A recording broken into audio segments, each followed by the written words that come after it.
Welcome, everybody, to a brand new Blu-ray and DVD out and about video today, and this week sees the Dark Knight suiting up to battle the scum of Gotham City once again in The Batman, hitting store shelves along with the horror thriller X, the horror comedy Studio 666, and Arrow Video is releasing a 4K edition. All that 4K love for the 1998 erotic thriller Wild Things, plus much more. So we'll see the deals, exclusives, and we are at our first location, Walmart. So let's go in and see what they got. All right, everybody, we are in at Walmart, and look at this. They are stocked, locked, and ready to roll, baby, and I'm damn thankful for it. Let's dive into some new media, shall we, with the DVD of The Batman for $19.96, the Blu-ray DVD digital for $24.96, the 4K love for $29.96, and then look at this beast. A only a Walmart exclusive Blu-ray DVD digital for $34.96. Look at this bad boy. Oh my god, I didn't think that they were gonna have a major exclusive like this. This is humongous. Wow, look at this damn thing. Holy shit, this is really cool, man. I was totally not expecting this. Whoa. Comes with sculpted Batarang display with easel. Oh, that is awesome. Dude, that is killer. I love the packaging on this. This is awesome. Wow, man. Damn, I gotta admit, when Walmart goes all out for an exclusive, damn, they definitely do it, man. And this one is a fucking beast. Wow, look at that. That is pretty fucking wicked, man. That is cool, dude. I mean, it's only the Blu-ray, but dude, an exclusive like this, that's pretty goddamn sweet. Ain't gonna lie, man. Wow. I mean, it's kind of ruined by the spider claws, all things considered. I mean, I know why they got to do it so no one steals the damn thing, but it does ruin the packaging, though. And that packaging is pretty goddamn sweet, all things considered. Very cool, man. That is amazing. Damn, Walmart definitely goes all out on their exclusive when they really want them, man. And this is one of them. Oh my god, that is pretty goddamn sweet, man. Woo! That is fucking cool, man. And I gotta admit, what's even cooler is the fact that there's all different artwork for the Batman. Whether it's the 4K, the Blu-ray, or the DVD. And I always love this. I always love different artwork for all the different releases, man. It's just so great as a physical media fan to invest in a certain type of format, whether it's 4K or Blu-ray or DVD, and then getting a unique artwork based on what you get as the format. I think that's really cool, man, and I wish that every studio would do this with every movie, but yeah, easier said than done, I know, but it's really cool though, man. And I think all the artwork is pretty awesome, all things considered, man. I mean, it's the Batman. If they weren't going all out for this sucker, I'd have thought something was wrong with their asses, but no, it's really cool. And they did their due diligence with the artwork love yet again. Not half bad, man. Definitely gotta dig it, man. And oh, I absolutely do. As I dig the Batman, I dig the character, dude. Batman is such a great hero. I mean, he really honestly is. I mean, he's brooding, he's dark, he's complicated, but boy is he badass, man. And I think out of a lot of the superheroes, honestly, he's been treated really well on screen. He honestly has, man. Yeah, there's been some missteps from time to time, but for the most part, he is definitely movie royalty, and that is for damn sure. And they definitely treat him like it, and he absolutely deserves it, no doubt. So I definitely wanted to see this in the movie theater, and I saw it with John, Bob, and Van. We all went to go appreciate our Batman love. We did our due diligence in checking out one of the best in the DC catalog, and well, did it actually work out to be one of the best Batmans? Did it actually live up to expectations? Well, honestly, yeah, it kinda did. So basically what we have here is we have a younger Batman, a younger Bruce Wayne, year 2, by the way. He's still wet behind the ears, he's still got a lot to learn, but he's slowly building up his reputation as the Dark Knight. The man in the shadows, lurking, waiting for evil to strike. And he has somebody who's an admirer, somebody who is trying to uncover Gotham's deep, dark secrets. Can the Batman stop him in time? And can he save Gotham from itself? I guess you'll just have to watch to find out, man. But let me tell you something, dude. I really dug this movie a lot, man. It may not be the darkest Batman tale they've ever put on screen, but damn is it close. It's really gritty. It is disturbing. It is not the kind of Batman movie that you're going to expect. You're going to walk into, man. It is kind of a mixture of movies like Seven and Zodiac, a little bit of Saw, and probably a tiny bit of Crow mixed in. Yeah, it's all kind of a melting pot of different sort of dark, deep thrillers. And Matt Reeves does a great job here. Robert Pattinson does a great job. All the actors do. They're really investing in the characters, investing in the roles. I love the design of Gotham. It's very dirty and seedy and kind of reminds me of like 70s and 80s New York City, where you just want to take a bath afterwards, dude. Like the scum is just lurking everywhere you go, man. Oh god, it's so great, man. And Batman is sort of the one that's trying to clean up the streets, and he's so good at it, man. I mean, yeah, this Batman is more moody, probably the most moody Batman you've ever seen in your life. My girlfriend described it as emo. Yeah, well, when you sort of see Robert Pattinson and the hair and the look, yeah, it kind of comes off as emo. I kind of feel like when he's out as Batman lurking the streets, he's probably like got his iPod in and playing music, and probably the entire catalog is The Cure. He's like, yeah, I got to get in the mood. I bet he does, man. I mean, it's really solid. It's really great. How they even bring in a lot of the detective aspects of Batman from the comic books, which I really appreciate. Updated to modern times with modern technology, but still bringing that detective aspect, which has been kind of lacking in some of the previous Batman tales, which I really like, man. I mean, there's not a lot of dialogue here. There's a lot of deep emo brooding. But what you do get here is really solid, and I also gotta admit, I really love the world here. It's not as comic booky as you might want it to be, but I like that it's much more rough edges than I think other Batman iterations might have been before. And they take some of the classic villains and the heroes and they sort of turn them upside down. Such as Catwoman, that is not sort of the typical way she's usually portrayed, or even the Penguin. And I really do like that. I like that they're subverting expectations. Yeah, sometimes you want a straight up comic book adaptation with your Batman, and sometimes it's nice to switch it up at points too. And I did like that, man. I thought it was very well done. The action, even though we don't get a ton of it, is still really solid, especially my favorite being that car chase. That car chase is killer. I love that car chase, man, with the heart-pounding music and with the really great cars and the slick roads and just how brutal it is. I thought that was really fantastic, dude. It's very dramatic. It's definitely an introduction to a new Batman that you're gonna have to get used to. It's not your father's Batman, it's not the old school stuff, but that's okay. Batman needs to be updated for modern times, and I like what they did here.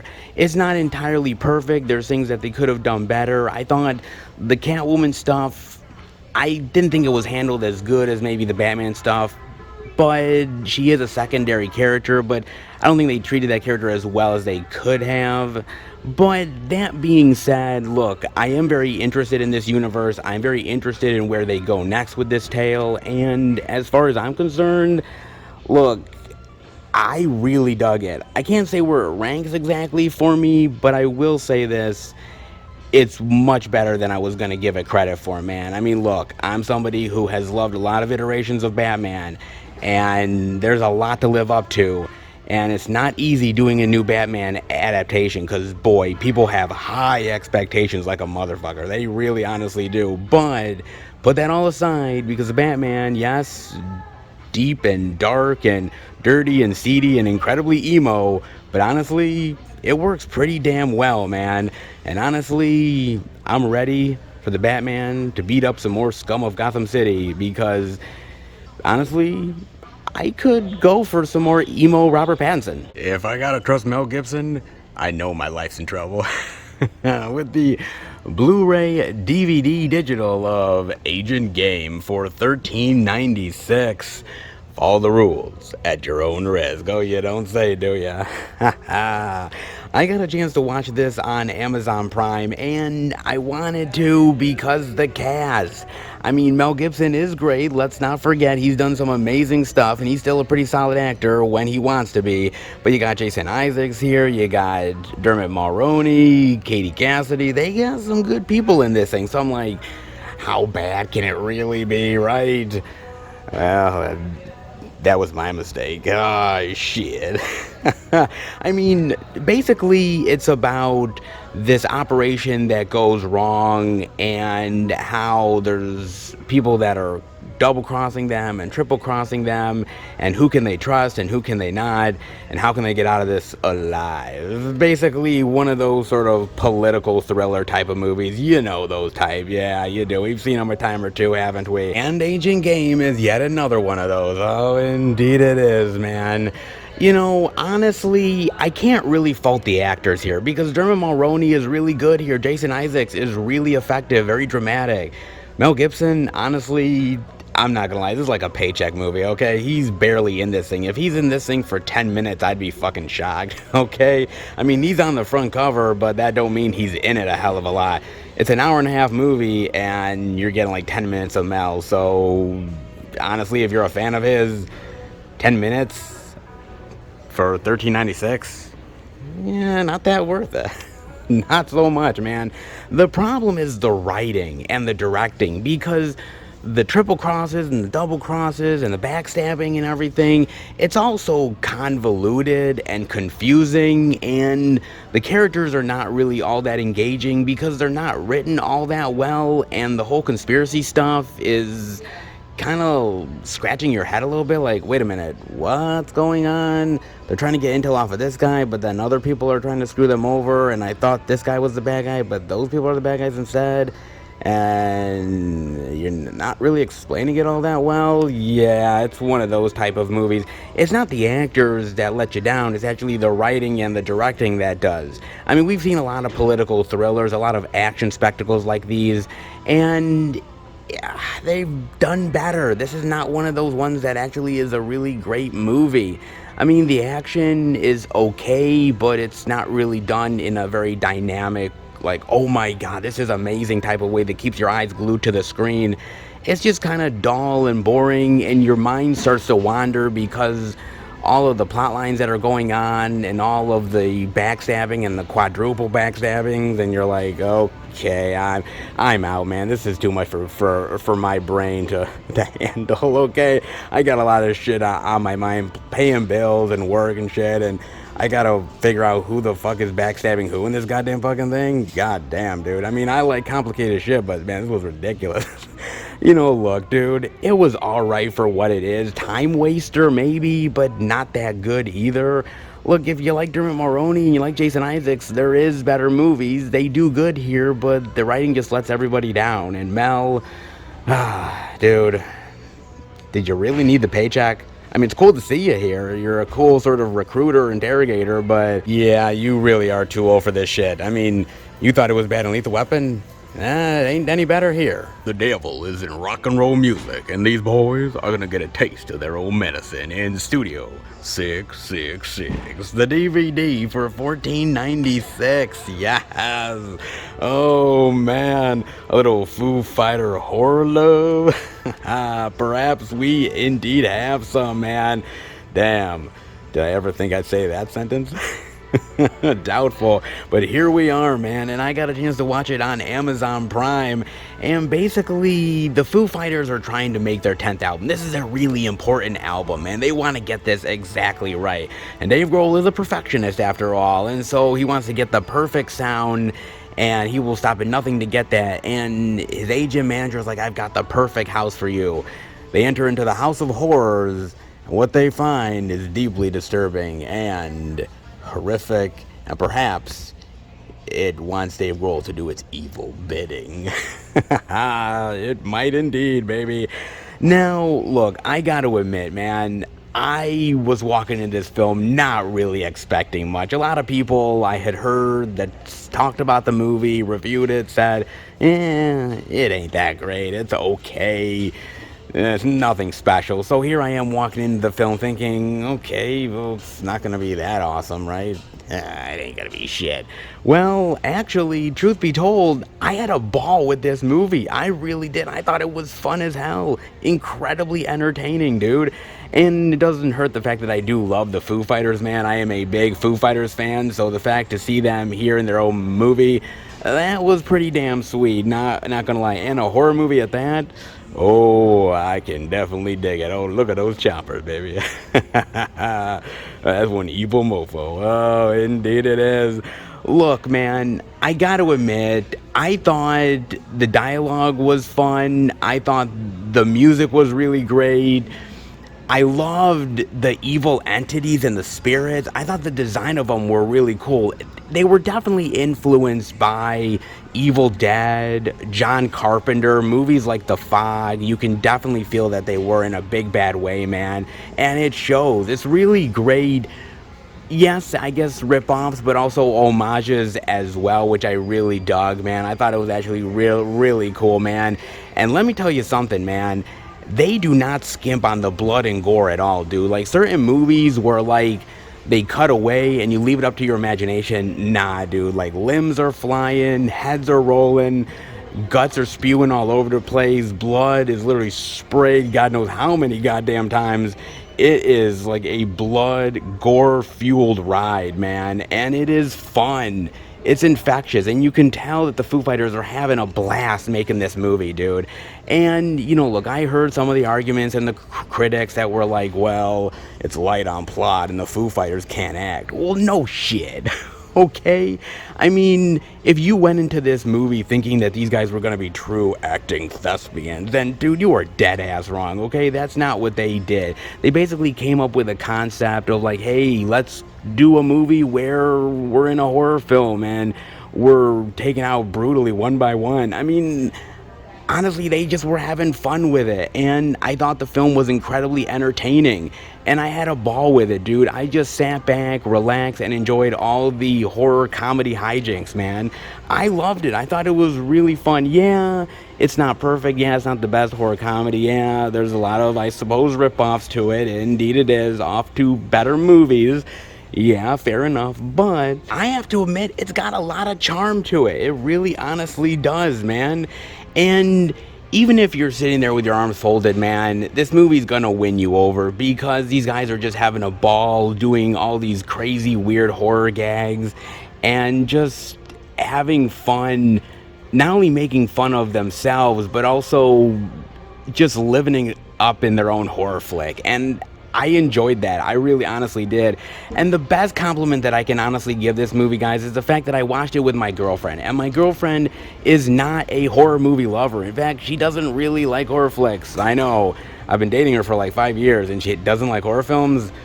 God, where did I go wrong? But she watched this with me because of the Foo Fighters and she loved it. You know, she thought, yeah, the blood and gore was a little extreme, but it was so, like, over the top and ridiculous that it wasn't scary at all. It was just fun, and she had a blast with it. And she just thought it was sort of ridiculous cheese, but in the best way possible. And so even my girlfriend, who is not a horror lover, still really dug this movie, man, and she laughed at some of the jokes. So did I as well. It was really infectiously fun and hilarious and gory, and I loved the horror vibes to it. I really did, man. It's not perfect. It's not like it's trying to be. It's just trying to be one really great fun ride, and honestly, it accomplished it. So, sorry, suckers. This one was pretty damn good. If you were going into it thinking that this was going to be the ultimate horror flick or some dramatic turn for the Foo Fighters, dude, what the fuck are you smoking? Seriously, man, it was so damn good, and I enjoyed it so goddamn much, man. I'll definitely go into the House of Horrors for a little bit more 666 love. Oh, indeed I will, man. Not bad, and not bad this week. Exclusives and a few of the new release love. Not half bad for Walmart. Not bad indeed, baby. I'll definitely take it. Let's head out. Now that wouldn't have bad. Oh, it wasn't, man. It was actually really solid. Here I am thinking to myself, like, okay, this is Walmart, right? So, we don't always get lucky here. On the flip side, though, I'm thinking to myself, well, it is a big release week. There's a lot of titles coming out. So, on one hand, I'm like, I don't have a lot of hope. On the other, I'm like, come on, baby, I want that physical media love, and they pretty much did it for me. I mean, mind you, yes, not gonna lie, we didn't get everything. Would have liked to see a little X love. But that being said, we got the Batman, we got Studio 666, we got a little indie love, and on top of that, a really awesome exclusive, man. That is a pretty killer Batman exclusive, dude. If you are a Batman lover, that might be worth picking up in a big bad way. If you're a Dark Knight fan, boy, that might be worthy to add to the collection. Not half bad at all, man. Dare I say, they definitely did their due diligence. That is for damn sure, man, and I definitely appreciate that. Didn't show everything, didn't have all of the physical media love, but just enough to whet the appetite and keep me going to the next location. So how about we find more physical media love that is out there? All right, everybody, we are at our second location, Target. But before I go in, I gotta talk to you guys about something. So, obviously, we are in the summer movie season, and certain films are very anticipated, like Jurassic World Dominion. Yeah, I know, it is. You're right. So, they are starting to make the interview rounds. All the big stars are starting to do it, and one of the stars says that the old Jurassic Park may not fly anymore in today's audiences. You don't say. Let's dive in, shall we? From Variety, Sam Neill, moviegoers no longer accept Spielberg's slow burn Jurassic Park action pacing. See what he has to say. Sam Neill's returning to the Jurassic Park franchise as paleontologist Alan Grant in the upcoming Jurassic World Dominion, but there's a huge difference between the new installment and Steven Spielberg's 1993 original. Neill recently told the Sunday Times that Dominion is nearly wall-to-wall action, which stands in direct contrast with Spielberg's slow burn. The 1993 original takes 45 minutes to build up to his Tyrannosaurus Rex reveal. The 2022 sequel has a dinosaur action scene from the moment it starts. I have never seen action like this, Neill said, noting Spielberg's slow burn approach is its own dying species in Hollywood. An audience 30 years later wouldn't find that pace acceptable. As a result, this has action from the moment the lights go down, though of course it has quiet moments. Does it? Well, I guess we're just gonna have to wait and see, won't we? I suppose we will, man. But look, I can't say that I disagree with him, because a lot has changed over the course of time, right? What was acceptable back in the day is no longer acceptable now, and that also goes for the pace of movies. If you look at the slow burn movies from the 70s, the 80s, and the 90s, none of that shit, and I mean none of it, would be in a movie theater today. I guarantee you it would not be, man.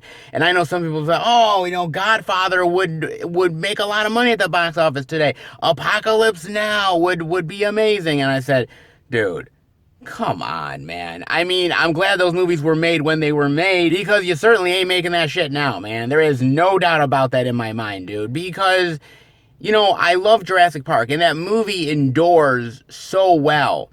But again, audiences get restless really fast. I have friends of mine that literally, if nothing exciting happens in the first half hour, they're like, dude, I gotta turn this shit off. And I'm like, really?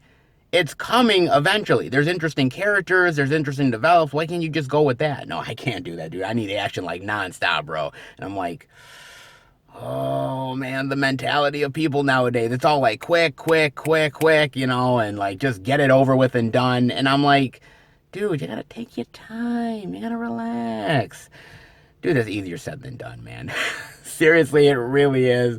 And yet, that's one of the reasons why Jurassic Park is as classic as it is. I mean, hear me out, right? The other movies go for the whiz bang action right off the bat, right? We get huge giant dinosaurs, we get huge giant action sequences, and yet those movies don't endure. Why? Why don't those movies endure? Because it's not always about the action. Yes, you need good action in the movie, don't get me wrong, but you need satisfying characters. You need a really engaging plot. You need people to care about. And if it's just all about the action for the action's sake, no one gives a shit. I mean, the action can be spectacular, but if you don't actually care about the characters, then what's the real point to it all? And that's where I think Steven Spielberg really makes a meal out of the movie and really makes it great, because he sets everything up in motion. And then once you get that Tyrannosaurus Rex reveal, then it's like, oh my God. But everything up to then has been set up. The teases have been set up. And the payoff is so sweet because of it. We just don't get that anymore. It's just basically just right in your face now. And that's what you get. And yeah, it's still exciting, don't get me wrong, but it's not as satisfying as it used to be. You know what I'm saying? Yeah, I think you kind of do, all things considered, guys. I think you honestly do agree with me, all things considered. I really think you do. Let's, please, come on, agree with me. I mean, seriously, man. Like, again, you look at action movies that are really great. You look at John Wick. John Wick is wall-to-wall action. But again, if you look back at that first movie, there was a setup with the Wick character. There was the killing of the dog. There was the buildup of him really starting to, lose it and really starting to build up to the action. And that's when things got insane. And that's when you're like, oh my God, because you cared about the character. You look at something like Taken. Taken is an amazing movie. But again, it was the buildup of, obviously the relationship with the daughter, her getting kidnapped, the phone call, the buildup to the action. That's what it's about, man. Yes, it's cool to have it in your face, but honestly, sometimes the slow burn is worth it. Sometimes it's not, to be fair. Sometimes you feel like it's literally feeling like you're just bored for like an hour and a half. That's bad, okay? But if you give the film a little bit of time to build itself up, then the payoff can definitely always be worth it. It's been proven time and time again. I just think a lot of these filmmakers and a lot of these studios nowadays, all they care about is we just got to get the butts in the seats. We got to just get the action inside of their eyes, and then everything will work itself out. I just like the old school way of directing and of movies. And there's moments where there's a really great glimpse of that, but it's few and far between, to be fair. It really honestly is, and we don't get it as much as we used to. Look, summer blockbuster season is all about action, spectacle, in your face, but sometimes a little bit of moment of taking it in is always worth it. Would Jurassic Park fly nowadays? Would it really do it? Or would it flounder because not enough action? Sam Neill tends to think so, but what about you? Definitely let me know. As far as physical media love is concerned, oh, well, we're ramping up big time, baby. Walmart definitely showed it, but what about Target? Suppose we could have some really good physical media here, but how about we go in, check it out. All right, everybody, we are in at Target, and look at this. I knew they would deliver this week. I knew it, baby. Indeed I did.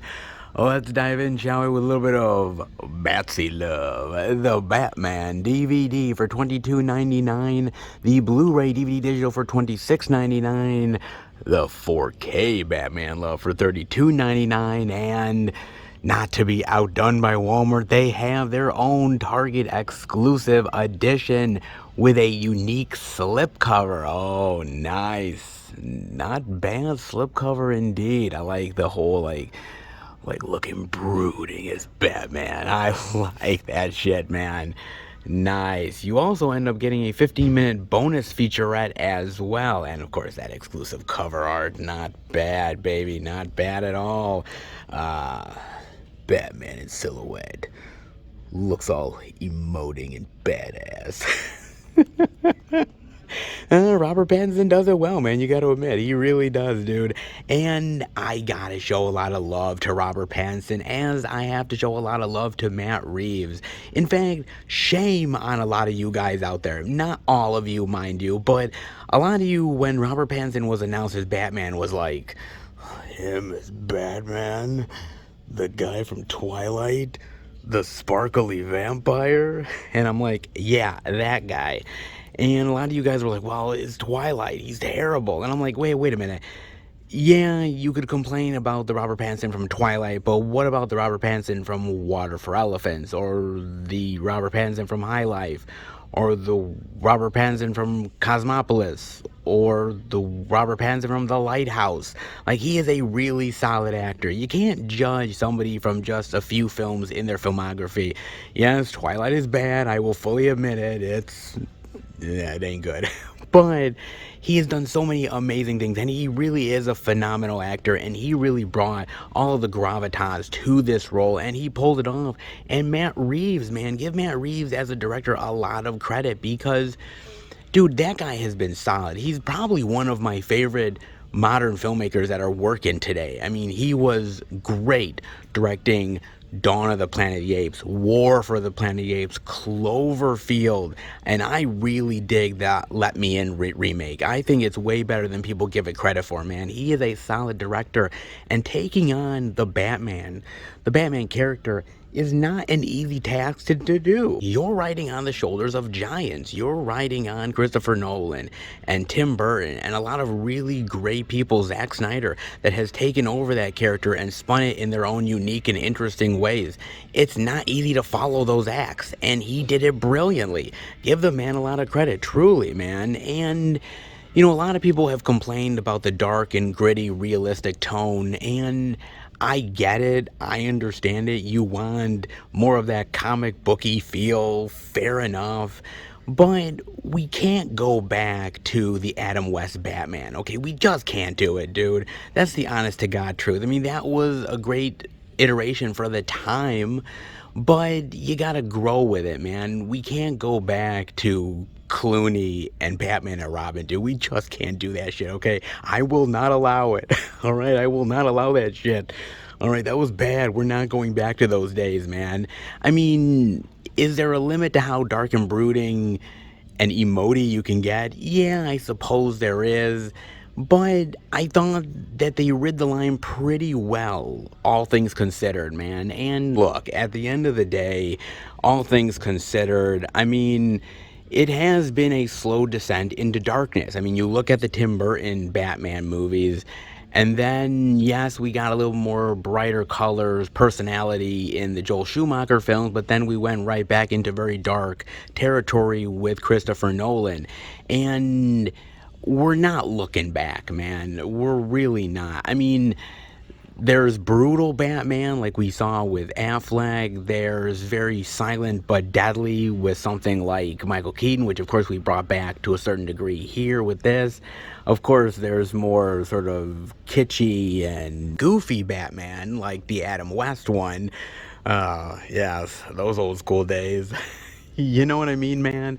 Look, there's something for everybody when it comes to Batman over the years, and I know that there was a lot of people that looked at this movie and said, it's not for me. This is not my Batman. This is not the one that I know and love. And fair enough, I get it, right? But things have to evolve over time, right? Things have to change. And even your favorite comic book superheroes tend to change along with them, right?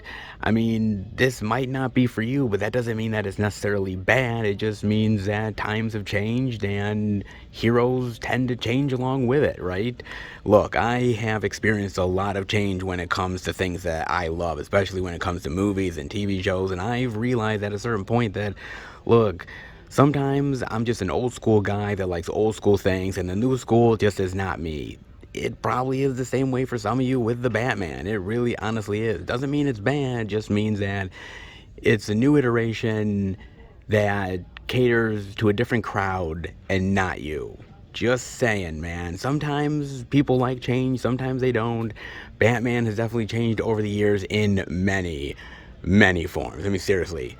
do you really want to go back to the George Clooney, Joel Schumacher flicks? Do ya? Because if you do, we will go right back there.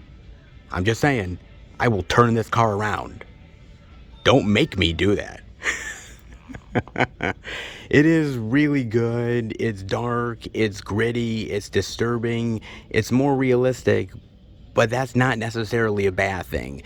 A little less comic booky, yeah. It's nice to have a little bit of comic book influence in your films, but hey, the world is a very dark place, and Batman is definitely a hero that maybe we don't always want, but we definitely need. And in these times, a little bit of realistic Batman love is definitely preferred. That's for damn sure. And if you don't want to get your fix with Batman, how about an aging Mel Gibson? In Agent Game, the Blu-ray DVD digital for $17.99. Oh, Mel. What are we gonna do with you, Mel? Seriously, man.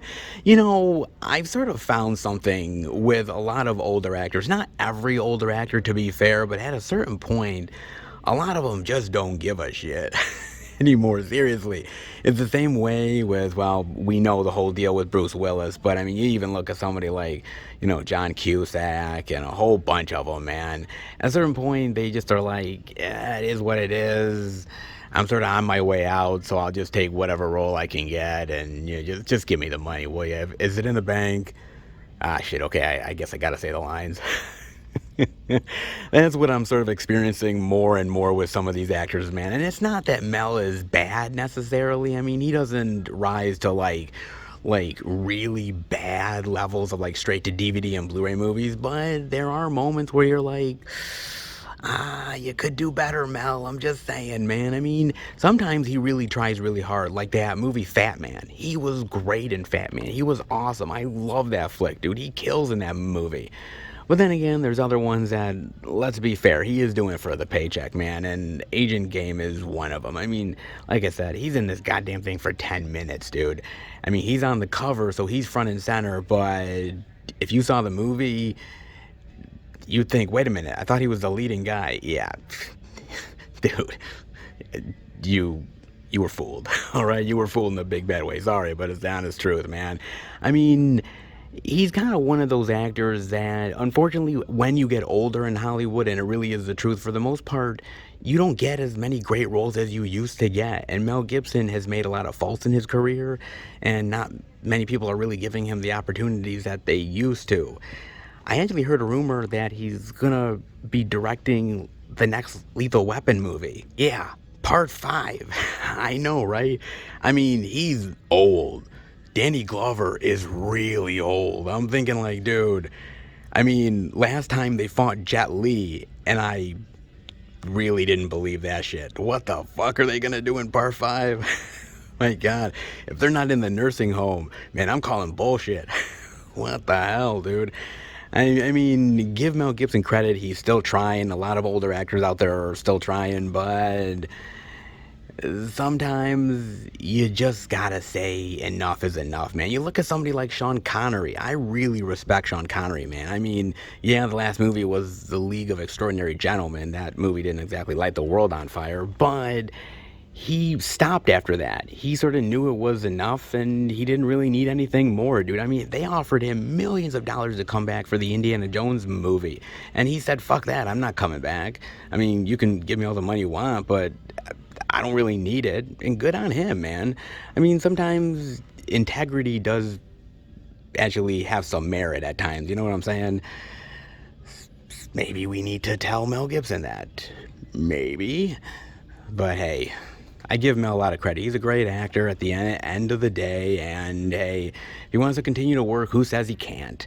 Just pick the roles a little bit better, Mel, and ones that you actually are in it for more than 10 minutes. Just a suggestion. Jack Ryan. Oh, yes. 4K Jack Ryan love? That's pretty tasty in my opinion, baby. The 4K Blu-ray digital for $19.99 of The Sum of All Fears, and a little bit of older Ryan love with Patriot Games for $19.99 as well. Not half bad, man.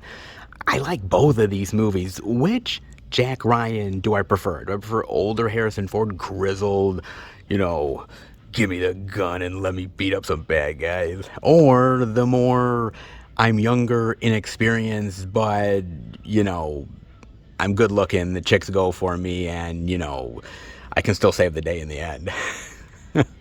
You want to know what? I'm going to go with Harrison Ford with my Jack Ryan love. I definitely will, because he is awesome, man. Clear and Present Danger, Patriot Games. This is a great fucking movie, man. He played a great Jack Ryan, all things considered, man. He really did. This is a really great movie, by the way, man. I really love him in this. I love Ann Archer in this movie. Sean Bean is really good. I love James Earl Jones in this flick as well, man.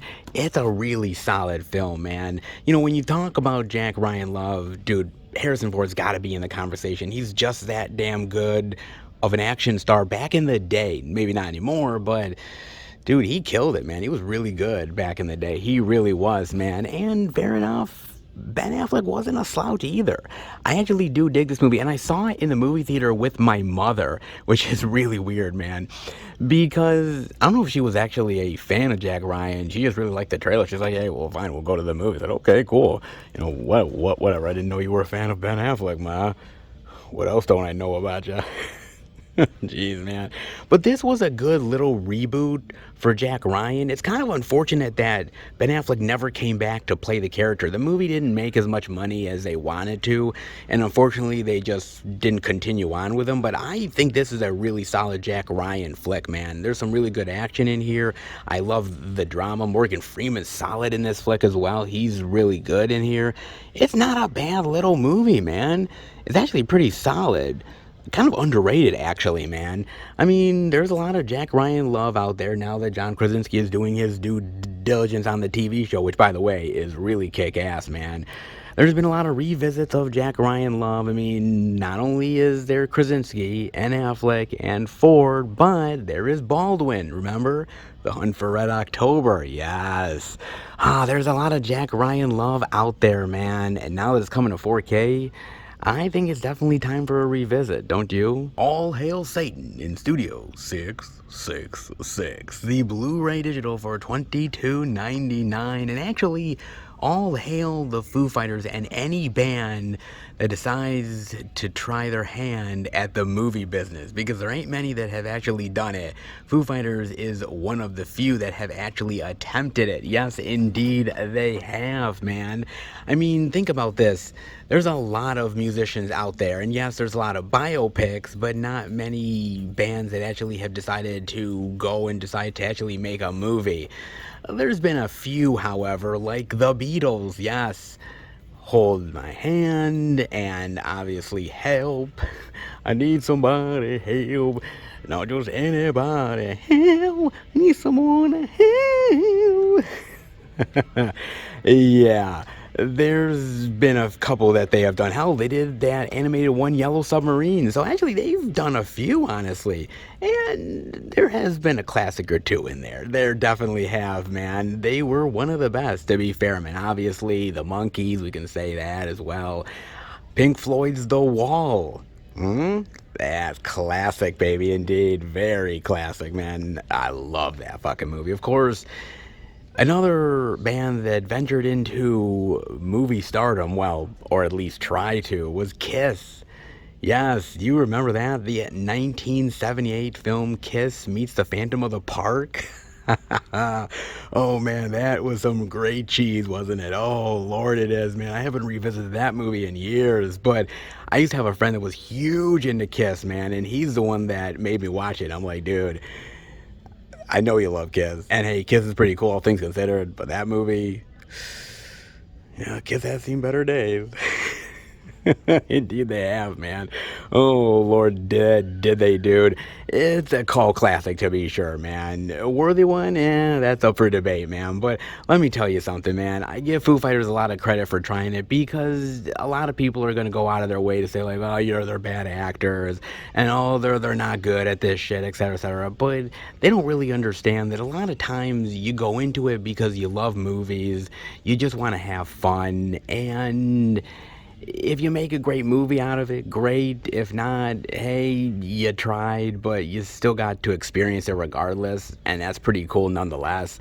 And I gotta give them a lot of credit, man. I mean, this movie's not gonna light the world on fire, but for the most part, though, it was fun and entertaining. And for a horror flick, sometimes that's all you really need at the end of the day. And by the way, they are not the only musicians that have done some horror goodness. There has been quite a few that have dived into that as well. Like Iggy Pop in Crow City of Angels. You remember him in that? I hope you do, because he wasn't half bad in that, man. He played one of the lead evil henchmen. He was actually pretty good in that, man. Of course, you've also have Sting from The Bride playing Dr. Frankenstein. That wasn't half bad either. You did a pretty good job, man. And he got the hot Jennifer Beals in the end. Not half bad either. Not bad indeed, man. Of course, you also have Tom Waits. If you remember, he was in Bram Stoker's Dracula. He played Renfield. He did a great job in that movie. Debbie Harry in Videodrome. Come on, she was really great in that movie, man. I mean, David Bowie in The Hunger, which is great. He was pretty solid as an actor, actually. He was really good. Not only that, but Twin Peaks, he was phenomenal. Alice Cooper in Prince of Darkness, yes. He stuck that, like, long pole through that guy's chest. That was awesome, man. Of course, the best of them all, at least in my opinion, is Dee Snider in Strangeland. Holy shit, that is such a great movie, man. I love that flick, man. That is an underappreciated movie, man. That should deserve a hell of a lot more love than it gets, man. He played Captain Howdy. Dude, the guy was like a sadist in the film, man. He was wicked, man. It's creepy, it's dark, it's eerie, it's disturbing, man. That movie, ooh, dude, that movie will give you nightmares, man. That movie definitely deserves some collector's special edition love, man. That definitely does. But hey, there is a lot of actors who have definitely done their due diligence on horror indeed, and now add the Foo Fighters to that as well. Yes, they're not going for overly dramatic. Yes, they're not going for the Oscar or trying to make a career out of it. They're just trying to have fun. And at the end of the day, I can definitely dig that. Not half bad, man. I love the music, and I love the movie, the wacky comedy hijinks, all the gore and blood. As a horror fan, I definitely got my fill. Sex and death go hand in hand in X. The Blu-ray DVD digital for $22.99. Oh, finally getting to see this future, dare I say, horror classic. Yes, it one day will become a horror classic. I bet you money on that one, man, because it's just that damn good. I know I gave away my thoughts, folks. Hey, it's been nice. I'll see you later. Oh, okay. Well, I guess I gotta talk about it. But I saw this in the movie theater with John, Van, and Bob. We really dug the trailer, man. It reminded us of old school grindhouse stuff from like the 70s, like Texas Chainsaw Massacre, and all those good ones in between, man. And we were like, dude, this looks really killer. This looks pretty damn cool, man. I mean, mind you, the movie could be shit because, let's be honest, trailers do lie from time to time, but we were definitely willing to give it a chance. And basically, it's about these 20-somethings and maybe even older who decide to make a film. They want to, right? They want to get into the industry. The porn industry. Yeah.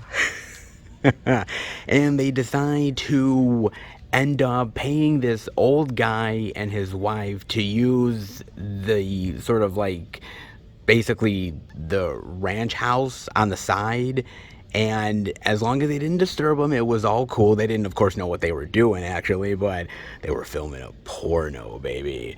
The Farmer's Daughters. God, what a great name for a porno. And basically what they realize is that basically they went to the wrong farmhouse and dealt with the wrong old people, and all that horror madness ensues. Oh man, this was really great. Seriously, man, I thought the characters were really colorful and quirky. I love the gruesome deaths in this movie, man. They are great. Now, mind you, there's not as many as maybe you'd like, but but you still get your money's worth. They're still really spectacular and bloody and gory as hell, gruesome, so fantastic. I definitely dug them a lot, and I really appreciated how the movie felt like straight out of a horror flick from the 70s. The way it was shot, the way it was edited. Ty West is absolutely brilliant as a director in this flick, and I've liked Ty West for a while. He's very underrated. He hasn't done a film in a long time, man. I mean, he did Cabin Fever 2, which I do like Cabin Fever 2. It's not bad, but it is butchered to death. It was supposed to be a different film, and the studio basically took it and ripped it to shreds, man, which really sucks. It wasn't his fault, but sometimes producers and studios take over and you're just fucked, dude. But I do kind of like The Innkeepers. I'm not a huge fan of that movie, but it's serviceable. It's not bad, all things considered. I will tell you a movie that I really love, man, and that's House of the Devil. I love House of the Devil, man. To me, that's Ty West's best film. Well, maybe now it's tied with X, because X is equally as good, man. Not as creepy and atmospheric as House of the Devil is, but still really well done, man. I mean, he is definitely a student of cinema, a student of horror cinema, and he really went out of his way to do a lot of research and pay a lot of homage to grindhouse horror, which I greatly appreciate, man. But it's not just the director that did a great job, it's the actors as well, man. They did a fantastic job making this really fun and entertaining, breathing life into these characters and making you care about them, but also really terrified when the horror happens in a big bad way, dude. I thought everybody did a phenomenal job, but Brittany Snow was amazing here. Jenna Ortega, fresh off of the newer Scream movie, did a really great job. But the MVP of this movie, by far, the MVP is Mia Goth, man. Mia Goth is phenomenal in this movie. She's a decent actress, all things considered, but this has got to be her masterpiece. I mean, this is phenomenal. She does a great job with this character that she plays, but not only that, and I didn't even realize this. This blew my mind. You know the old lady, the old murderous chick in this film? That's her.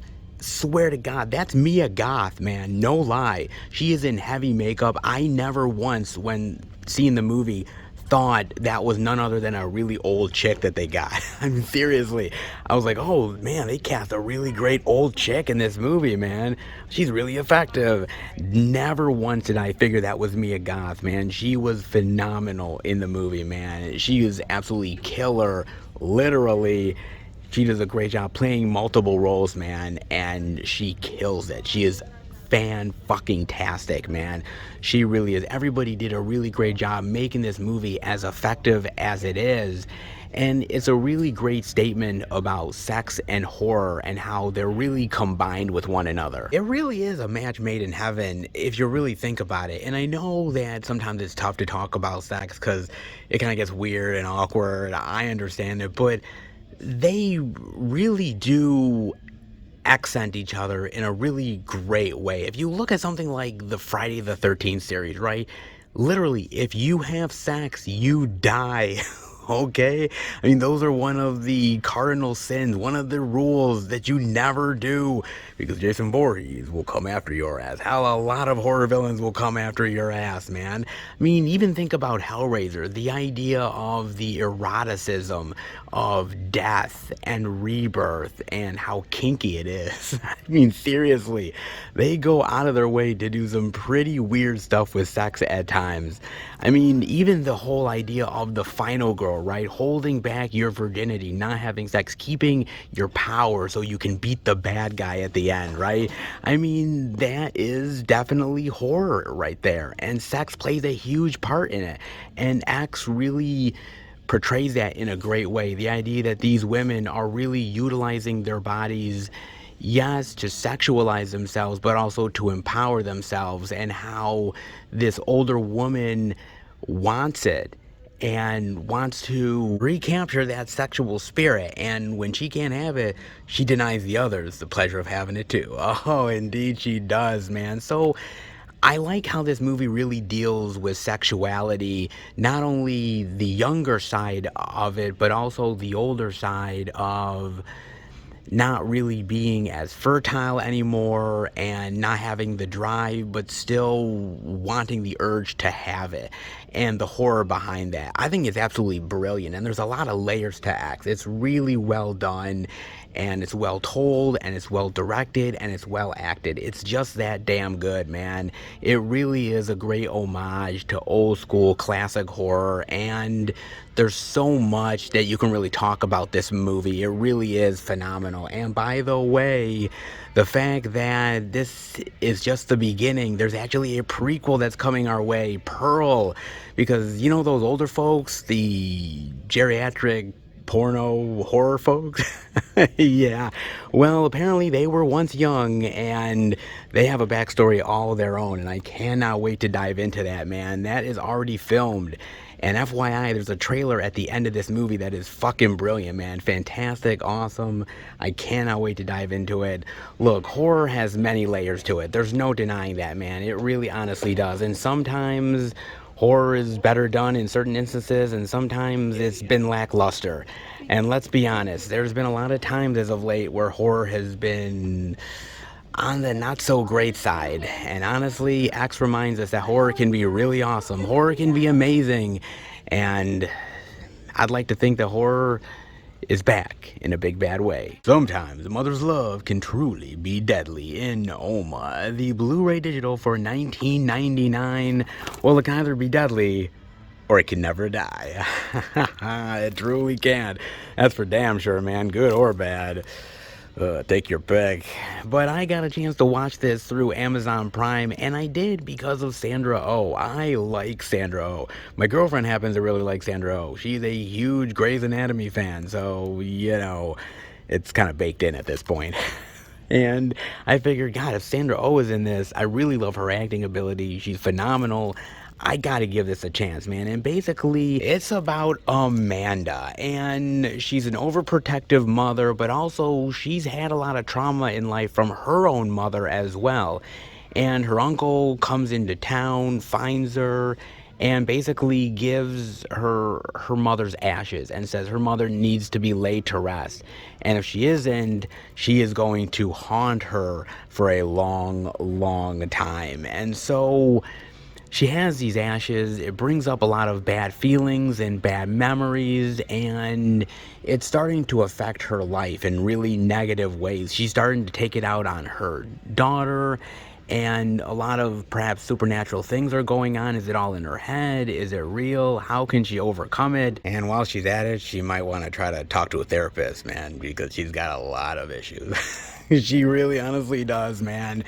But does that translate into a good, thrilling movie? Well, to be honest with you, it kinda does. I mean, Sandra Oh, as always, is absolutely phenomenal, man. She does a really great job playing grief-stricken, playing angry and sad and traumatic, and she does a great job with this role, man. Even the daughter is really good, man. As being this girl that really loves her mother, but is caught between her devotion and also the fact that she wants to be on her own and do her own thing. And I really appreciated that, man. I thought overall it was actually a really solid movie. Unfortunately, the movie doesn't have any time to breathe, to get to know the characters and understand the situations. It's literally one traumatic experience on to another. The mother is literally infesting her nightmares and her dreams and attacking her, like literally from the word go, man. And the reason why is because the movie is like 80 some odd minutes long. It's less than an hour and a half. So we got to be quick about this. Okay, she has childhood trauma. Okay, gotcha. She has a daughter that she's sort of freaked out about and controlling. Okay, gotcha. Okay, she ends up getting the ashes, and her dreams and everything are coming back, and her mother is suddenly infesting her life and coming to her and trying to attack her. Okay, got it. And like literally everything is like on top of one another. Okay, this happens, and then this happens, and then this happens, and then this happens, and like, oh my god, man, no wonder this chick isn't in a fucking mental hospital. Holy crap, man. I mean, literally, There is some interesting sci-fi aspects that they don't really take advantage of in the film, and the idea of the mother as this deadly spirit that's attacking her is really cool, but it's too quick and the payoff isn't really all that good anyways. I mean, as far as acting is concerned, it's a phenomenal film and it's an interesting idea, but it's not taken to its fullest extent. It's not able to breathe. If it was another, I don't know, 15, 20 minutes, I think it would have been ultimately a better film, a better experience, but it falls a little bit short because of that, which is a damn shame. It has a lot of messages to it, some really great things about being a parent and how the tragedy of the past can affect the future and what it's like to lose a loved one and be alone in the world. There's a lot of really great themes, but they go by so quick that they can't focus on one because another one is right around the corner, man. And that really sucks, dude. Again, it's a great little movie as far as Sandra Oh's acting ability is concerned, and the idea of evil spirits lurking and the idea of family tragedies haunting you forever. There's a lot of unique ideas, but it just doesn't gel together quite well, and that's a damn shame. Sandra Oh is awesome, and she's really great here, but unfortunately, the movie is not as good as the actress. Yeah, that happens a time or two, doesn't it? And add this one to the ever long list. And who'da thunk it, we got a little bit of Teen Titans Go madness? You mean multiverse madness? Ah, in Teen Titans Go and Superhero Girls and the Mayhem in the multiverse. So indeed it is, baby. The Blu-ray for $19.99.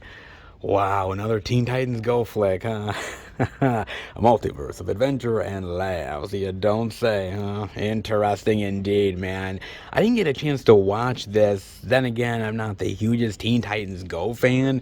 I watched that first movie that they did, that big high-profile flick not too long back, which was a pretty fun film, but honestly, I've never really been too much into the Teen Titans. They're cool, don't get me wrong, just not really my jam. Yeah, I'm more of the grown-up adult superheroes. Just saying. I am. But for kids, man, this is a really great thing to get into superheroes, get into the modern superhero era. It's a cool way to get into it, have fun with it, and not be taken so seriously, so to speak. Not bad, man. What do you get when you combine the DC superhero girls, the Legion of Doom, and Teen Titans Go with a dash of an ancient Kryptonian goddess? A recipe for pandemonium. Ooh, with the help of an amulet from Krypton, Lex Luthor unites a group of supervillains to capture all of Earth's superheroes. You only DC superhero girls to stop the Legion of Doom. Oh, great. Oh, it's got the Phantom Zone in there as well. Oh, awesome, man. Yeah, this is probably a really cool little flick for kids, man, who are into this type of stuff, man. Definitely. And probably some of you adults out there probably love Teen Titans Go as well, man. I honestly know Teen Titans Go more than I do Superhero Girls. I literally have no fucking clue about Superhero Girls. I've seen certain, like, physical media out there that has Superhero Girls in there, but I've never bothered watching it. It's not really my jam, man. Not really my thing.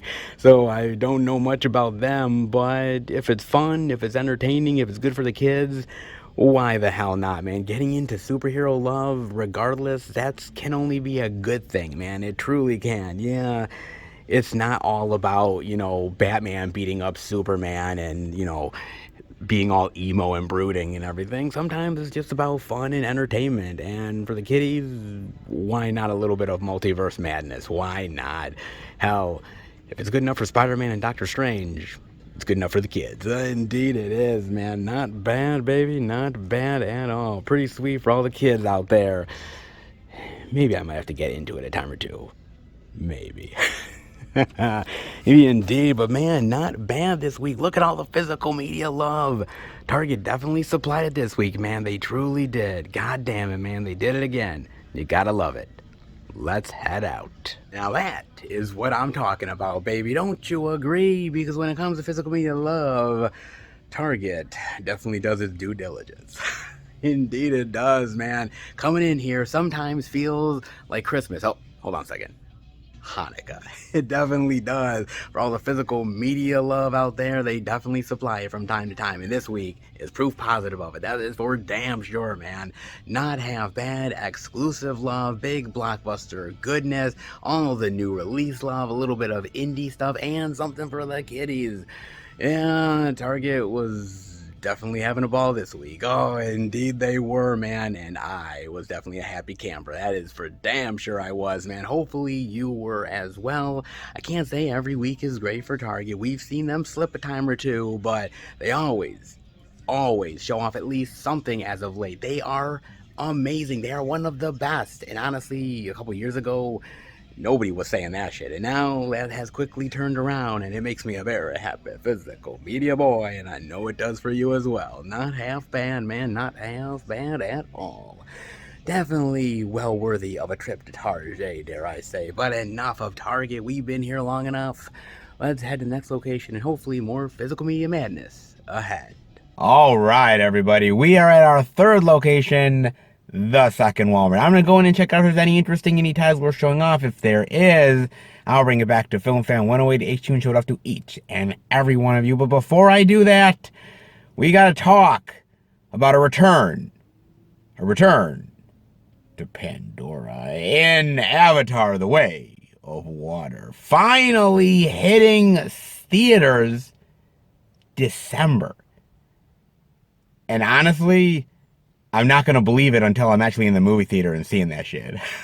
I'm not going to lie, man. Okay, so let me take you back to 2009, all right? Yes, you remember that time period? Well, I hope you do. Hell, I can't even remember last week, so be lucky I even remember this, damn it.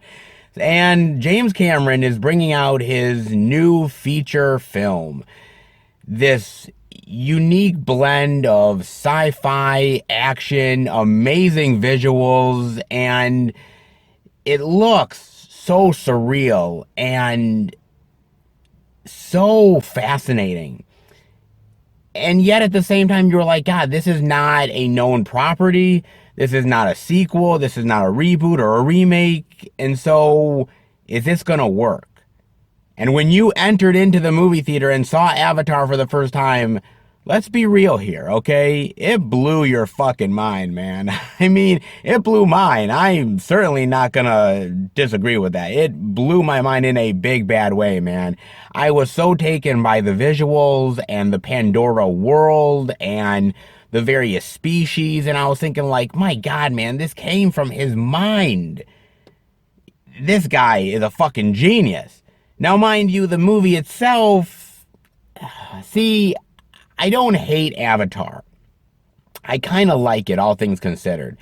But I do feel like it's basically a story that's been told many, many other times. I mean, if you've seen a movie like Dances with Wolves, you've pretty much seen Avatar. Avatar is just the sci-fi version of that in one way or another. It kind of is, guys. All right, the dialogue isn't so hot. Some of the characters are predictable and just straight up caricatures of evil corporations and the savior of certain humanities. You know, tried and true things that have happened in genres over and over and over again. It's not like James Cameron reinvented the wheel with this movie. He reinvented the visuals. He reinvented 3D in a lot of ways. And that's what brought people coming back more and more and more to that movie, man. And broke box office records. Became the highest grossing movie of all time. And so a lot of people were like, oh, well, this movie grossed a shitload of money. We're going to get a sequel, right? Of course we are. 13 years later. Jeez. Nobody told James Cameron that should have been a bit sooner? Apparently not, man. I mean, look. All right.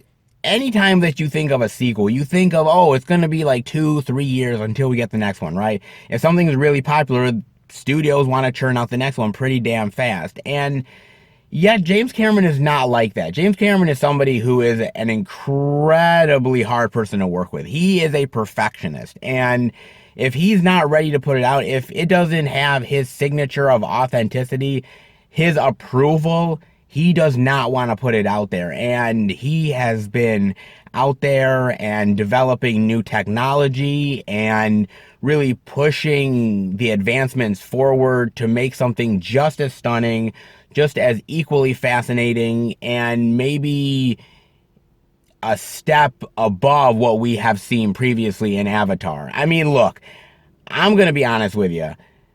After 10 years, I didn't think we were ever going to get it. I had heard James Cameron is working on this. Yeah, it's going to come out at some point. And I'm like, dude, it's been 10 friggin' years, man. We're not getting that shit, okay? We're not getting it at all. So I just was like, man, this shit, it just is not happening, dude. I mean, it's just not. Thankfully, I'm proven wrong, and James Cameron just wanted to fine-tweak this and, you know, fine-tune that and make sure everything was good, all the bells and whistles, before he brought it to your very eyes. And now we finally have an actual fucking trailer for the goddamn thing. And look, as far as trailers go, it is pretty solid. You don't get any type of story about what's going on, what's happening on Pandora. You kind of get a sense through the visuals that obviously they're working with the humans. There's a partnership between them. Something must go wrong at a certain point, and basically it's perhaps all-out war. That's what I'm kind of gathering, just a little bit. There could be a lot more to it, obviously. There probably is, but we're not getting it with this trailer. But what we are getting is extremely amazing visuals. Holy shit, man. Those visuals are eye-popping. I mean, if there was any doubt in your mind that James Cameron wasn't gonna bring it for an Avatar sequel, dude, you are proven mega wrong here, because he is really advancing the technology in a big bad way, man. He really honestly is. It looks realistic. It looks stunning. It looks out of this world.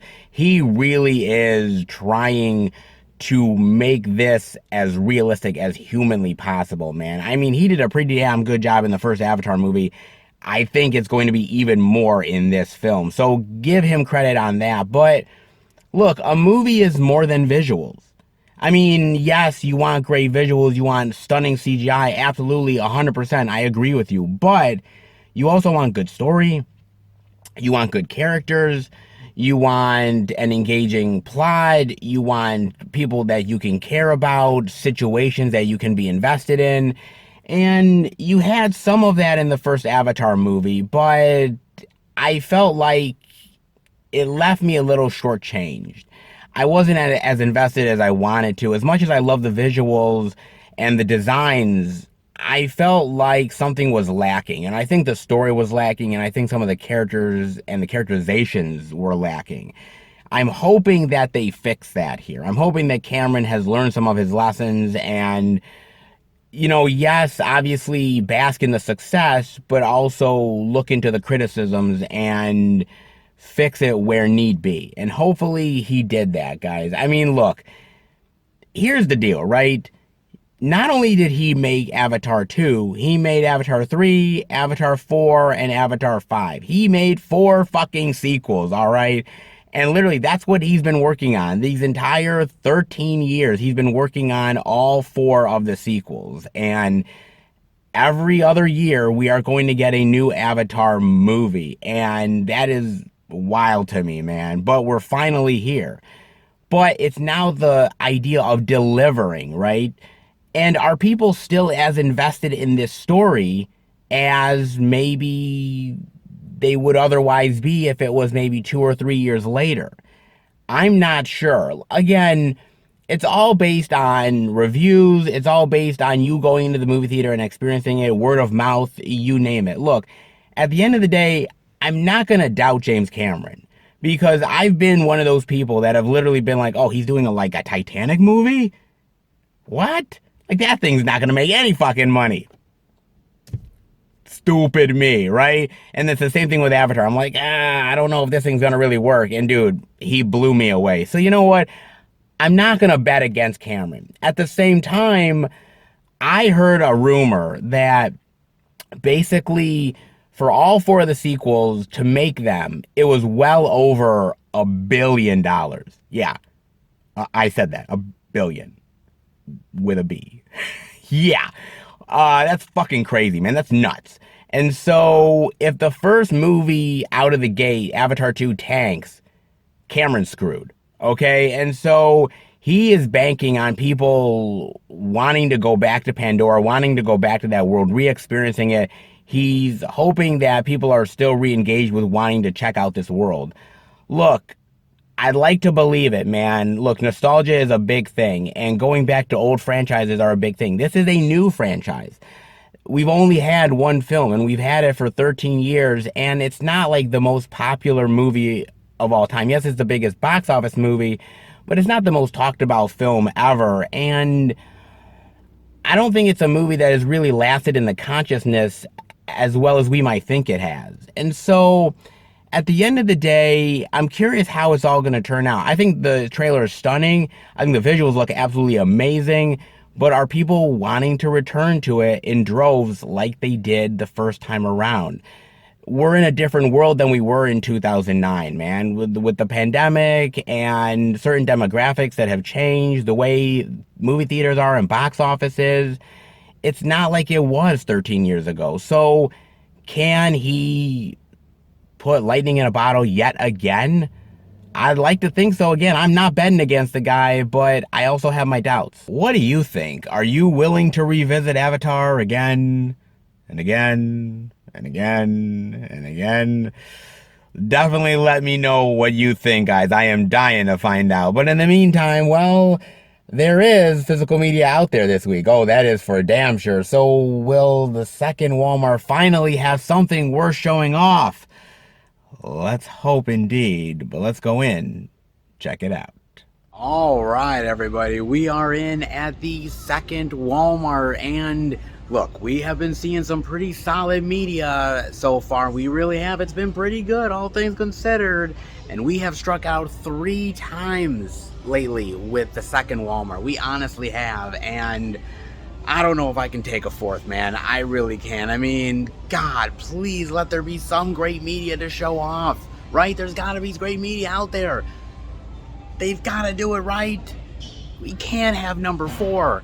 And honestly, it ain't gonna happen this time. Oh, yes, we have the indie love back yet again. And oh, it's pretty sweet, baby. Oh, indeed it is. Oh, the love, the indie weirdness, it is back, baby. And better than ever. Oh, I cannot wait to head back to Film Fan 108 HU, where you, Seth, yes, you. I have never been so happy in my life to see you again and wonder what the hell you're doing.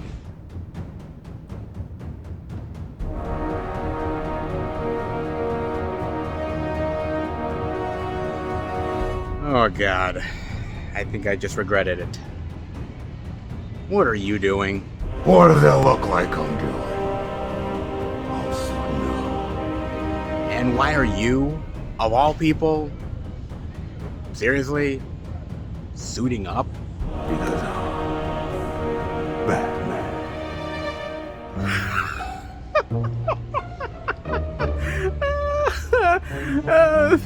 That's good. That's a good one. You got me there. Oh. You weren't kidding. No, not at all. I'm going for a higher calling, ditching the physical media, and becoming a superhero full-time. And why, in God's name, would you do something like that? People need something to believe in it. They need a hero. And you're gonna be that hero? Who's gonna defend the indefensible? Who's gonna defend the physical media? We need a savior in this world, and the savior is me. Damn. I'm impressed. Oh, I knew you would be. Not really. Sorry. Yeah, just cut it, dude. You're not cut out for that, trust me. The first sign of trouble, your ass is running to call 911. Believe that. I know that for a fact. God damn it. Trust me. You will. Don't you deny that shit for a second, man. So, instead of playing superhero or trying to be and failing epically, how about you show off the physical media? Because, yeah, defending it is one thing, showing it off is another, and you're at least good at one of them. And it's not the defending part. Oh, I see how it is. You know, look, you want to play that game? Let's play it. I was going to actually have you be my sidekick. You have sidekick potential written all over you, but now, forget it. Hell, I even had the tights ready, motherfucker. Yeah, I did, man. I was ready to promote your ass. But you want to go down the evil path. You want to go down the dark path. Well, guess what? One of these days, when you and me meet up, it's going to be epic, baby. Just you wait, damn it. I'm ready. Come on. Whew. You got me all fired up, damn it. I even got my Batman voice going. Whew. Gotta cool it. I don't want to ruin the suit. It is a rental. And it looks too good on me to get it messed up. Oh, man. Fine. If he doesn't want to join me on the physical media journey, if he doesn't want to join me and have some tights, that's his loss, baby. That is his loss, and he is so missing out, man. But I suppose, all things considered, I guess he has a point, guys. Look, I'm not real superhero material, alright? I mean, they ain't calling me Dark Knight for shit. Okay, they ain't doing it. Maybe the physical media night, but that's even stretching it. But that being said, yeah, I may not be able to defend physical media all the time, but showing it off, well, if that's a superpower, you know what? It's one I'll gladly accept. Oh, indeed I will, man. Somebody's gotta do it. Why not me? I mean, I don't have a cool costume. I'm not rich. But I do have all that physical media love. Oh, indeed I do. And the indie love is back. Oh my god. 3 weeks off and we finally get indie love. Well, I mean, when I went in looking like Batman, either they were going to have physical media or I was going to beat the shit out of somebody. And they decided to go the right route, didn't they?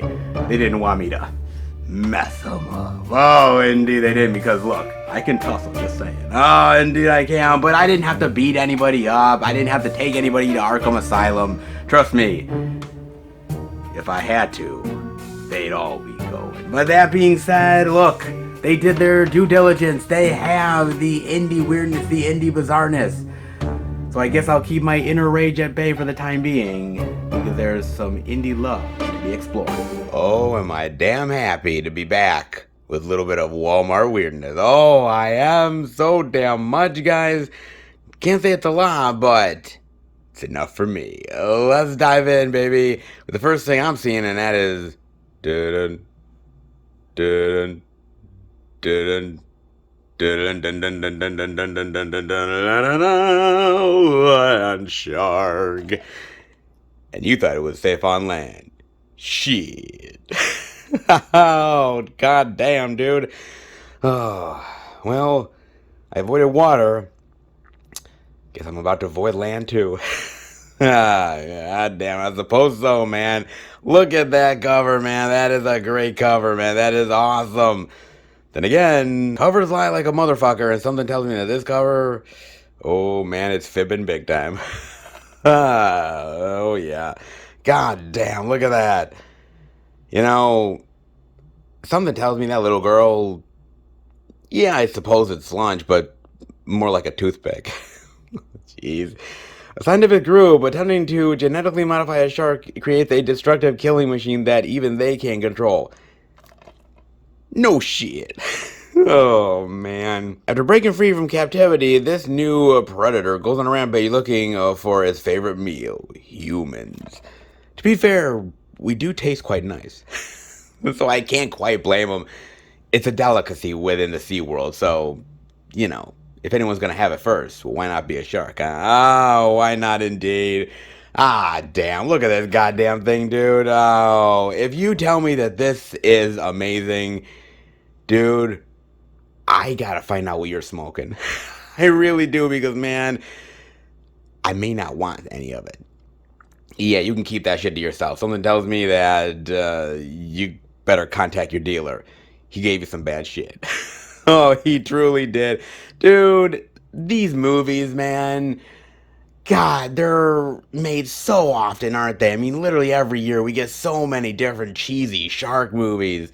And it's not like one is more ridiculous than the other. I mean, shit, they're all that way. I mean, come on, dude. I mean, whether you're talking about Shark Exorcist or Sharknado series, I mean, you name it. It's almost like in some ways they're trying to outdo one another, right? Oh, you thought that shit was crazy? Oh, no, bro. You ain't seen nothing yet. Literally, man, it's like a pissing contest. It really honestly is. And where does Land Shark actually land, so to speak? Who the hell knows, dude? Honestly, it looks cheesy as shit. But can it beat the rest? I'm not sure I honestly want to know, dude. I mean, honestly, let's be real. There is the one granddaddy of them all, right? Truly, there is. We know which one that is, right? Obviously, we do, because the granddaddy has always been, will always be, the undeniable champion, and that is Jaws, baby. Jaws is amazing. Jaws is fantastic. Hell, let's be real. Even the Jaws later sequels get into some cheesy, ridiculous territory, right? Yeah. Don't deny it, man. You know it's absolutely the truth, dude. It really honestly is. The first Jaws is amazing. Hell, I'll even give the second Jaws a lot to do, because it really is fantastic. But they do slowly go downhill. But you have to admit that everybody has been trying to chase this movie for a really long time. And I think at a certain point, people realize, you're never going to beat Jaws as an iconic classic. You're never going to be better than that. So in some ways, you're either trying to ape off of it, or you're trying to be so crazy and ridiculous that it's kind of like, oh, well, Jaws was in the water, but what else can we do that's so absolutely crazy wild that everyone's going to be like, oh my God, I've got to watch this shit because it's so out of its mind. That's where we're heading towards mostly nowadays. We honestly are, dude. And if it's not tornadoes that they're involved in, if it's not land, if they're not doing exorcisms, well, maybe they're actually coming out of the toilet. Yes, they indeed are. Sometimes the toilet is better. Well, in this case, it happens to be with House Shark. Yeah. Oh, man. You know what? Look, there's a lot of these cheesy flicks that I simply cannot recommend. I won't recommend. Dare will I actually watch. But House Shark, I wanted to give a chance to. Basically, this film is from SRS Cinema and directed by Ron Bonk. Ron Bonk is actually an indie filmmaker that lives actually kind of close to me, crazy enough. And I've met the guy, really nice dude. He makes some really cheesy, very off the wall flicks, man. A lot of, straight to video type of movies, man. And some of them are better than others, to be fair, and this is one wacky and crazy motherfucking movie, man. Just when you thought it was safe to go home, well, uh, shit, I can't go anywhere anymore with these goddamn sharks. I truly can't, dude. But it's fun and it's ridiculous, but there's a certain amount of charm and heartwarming quality that I tend to like with this movie. I don't know, man. Where others fail, House Shark actually succeeds, crazy enough. It knows what it is, it knows it's ridiculous and over the top. It's not trying to do shock value more as it is just trying to have a damn good fun time with it, and I really appreciate that. Yeah, some of the kills are really weird as shit, and some are like, oh, come on. But for the most part, I have fun with this, and it's probably one of the only cheesy shark flicks that I actually kind of enjoy, man. I mean, a lot of them just are not my thing, but somehow House Shark actually sort of beats the rest. It's so odd to say that, man. Usually I don't like these flicks, but this one, man, I really dig. I really honestly do, man. Can't say it's for everybody, but yeah, a shark coming out of a toilet? God, I never thought I'd actually say I like that shit, but yeah, I kind of do. That's crazy, man. Yeah, I mean, I don't have many shark movies in the collection, to be fair. There's not a lot that I actually love outside of the classic Jaws and the weirdness of sharks coming out of a toilet. Yeah, I mean, there's other ones that are sort of different iterations of the idea of a shark movie, and some do it better than others. Something like Orca, which is really fantastic. Obviously, not a killer shark, killer whale, but slightly the same idea, same concept, and some do it again better than others, and others end up being land shark. Yeah. Oh man. Look, honestly, I'm gonna bet you money the CGI. Well, bet you money. Look, I can almost goddamn guarantee it. The CGI shit. All right, it is really bad, man. And it's probably some crazy, weird, ridiculous deaths, characters that you don't care about that you just want to get eaten. I mean, yeah, that's pretty much the gist of what these movies are nowadays. I mean, you're either getting something like Open Water or The Shallows, or you're getting Land Shark. Honestly, yeah, I'm not always a fan of some of those more serious ones, but shit, I might take those over this any day. I mean, look, dude, honestly, I've seen the Sharknado movies. I've seen a lot of the other cheesy shit from time to time, and it just doesn't do anything to me. It just feels like shock value for the sake of shock value, and they're not even trying to tell an engaging story. I don't think they really give a shit, and that's just the honest truth with you guys. I mean, nowadays, a lot of these movies are just there for shock value alone. Oh my god, did you see what they did? That's so crazy. It's so balls nuts. That you just have to watch it. And look, I love a cheesy over the top flick. I mean, hello guys. I mean, I honestly do, but the ones that I like have a certain amount of charm and likability, quirky characters, and engaging story that I actually kind of care about and am interested in. It's not just weird and shock value for the sake of shock value. And a lot of these shark movies that you see nowadays are just kind of that way. And that really sucks, man. I mean, look, not every shark movie is created equal. And if you didn't know that by now, yeah, I can't help you. But every so often, there is a movie that comes along that you can bask in the so bad it's good quality and also have an engaging and interesting story. It's been done a time or two. Land Shark, something tells me, is not one of those. It's just a cheesy flick for cheesy sake, and there's nothing wrong with it, but at this age, I've seen a lot of shit in my life, and I want something a little bit better. You know what I'm saying? Back in the day, I would have been like, hey man, I'll absolutely buy that for $10. Now, I'd like to spend $10 on something that's a little bit more worthy of my time. No offense, Land Shark. Look, I'm sure that you chomp on some really interesting humans, and I'm sure that they make for some really tasty meals. But honestly, keep your shark-infested ass out of my way, and we'll be all good. The only way to take out the trash is to do it yourself, motherfucker. Damn right it is, and clean. Revenge is a dirty business. You're damn right it is. Especially when it comes to Adrian Brody. Oh, ho, ho. Oh boy, it really is in this case, man. God damn, dude. I got a chance to watch this on Amazon Prime, and I wanted to do it because of Adrian Brody. I think he's a really great dramatic actor, and I like the idea of him playing this former criminal. He's trying to reform his life, and he has this bond with this little girl and trying to help her out, and things get messed up when something bad ends up happening to the girl, and he basically brings his criminal past into the forefront, and God help anyone that gets in his way. Oh, damn right, man. God. Look, I'm going to be honest with you. It's an interesting movie, and I liked it primarily for the actors. It's unique because there's two different storylines going on here. There's the Adrian Brody sort of trying to reform himself, being a better person storyline, and then there's this sort of Italian-style Sopranos-like mob that is going around and controlling the city streets.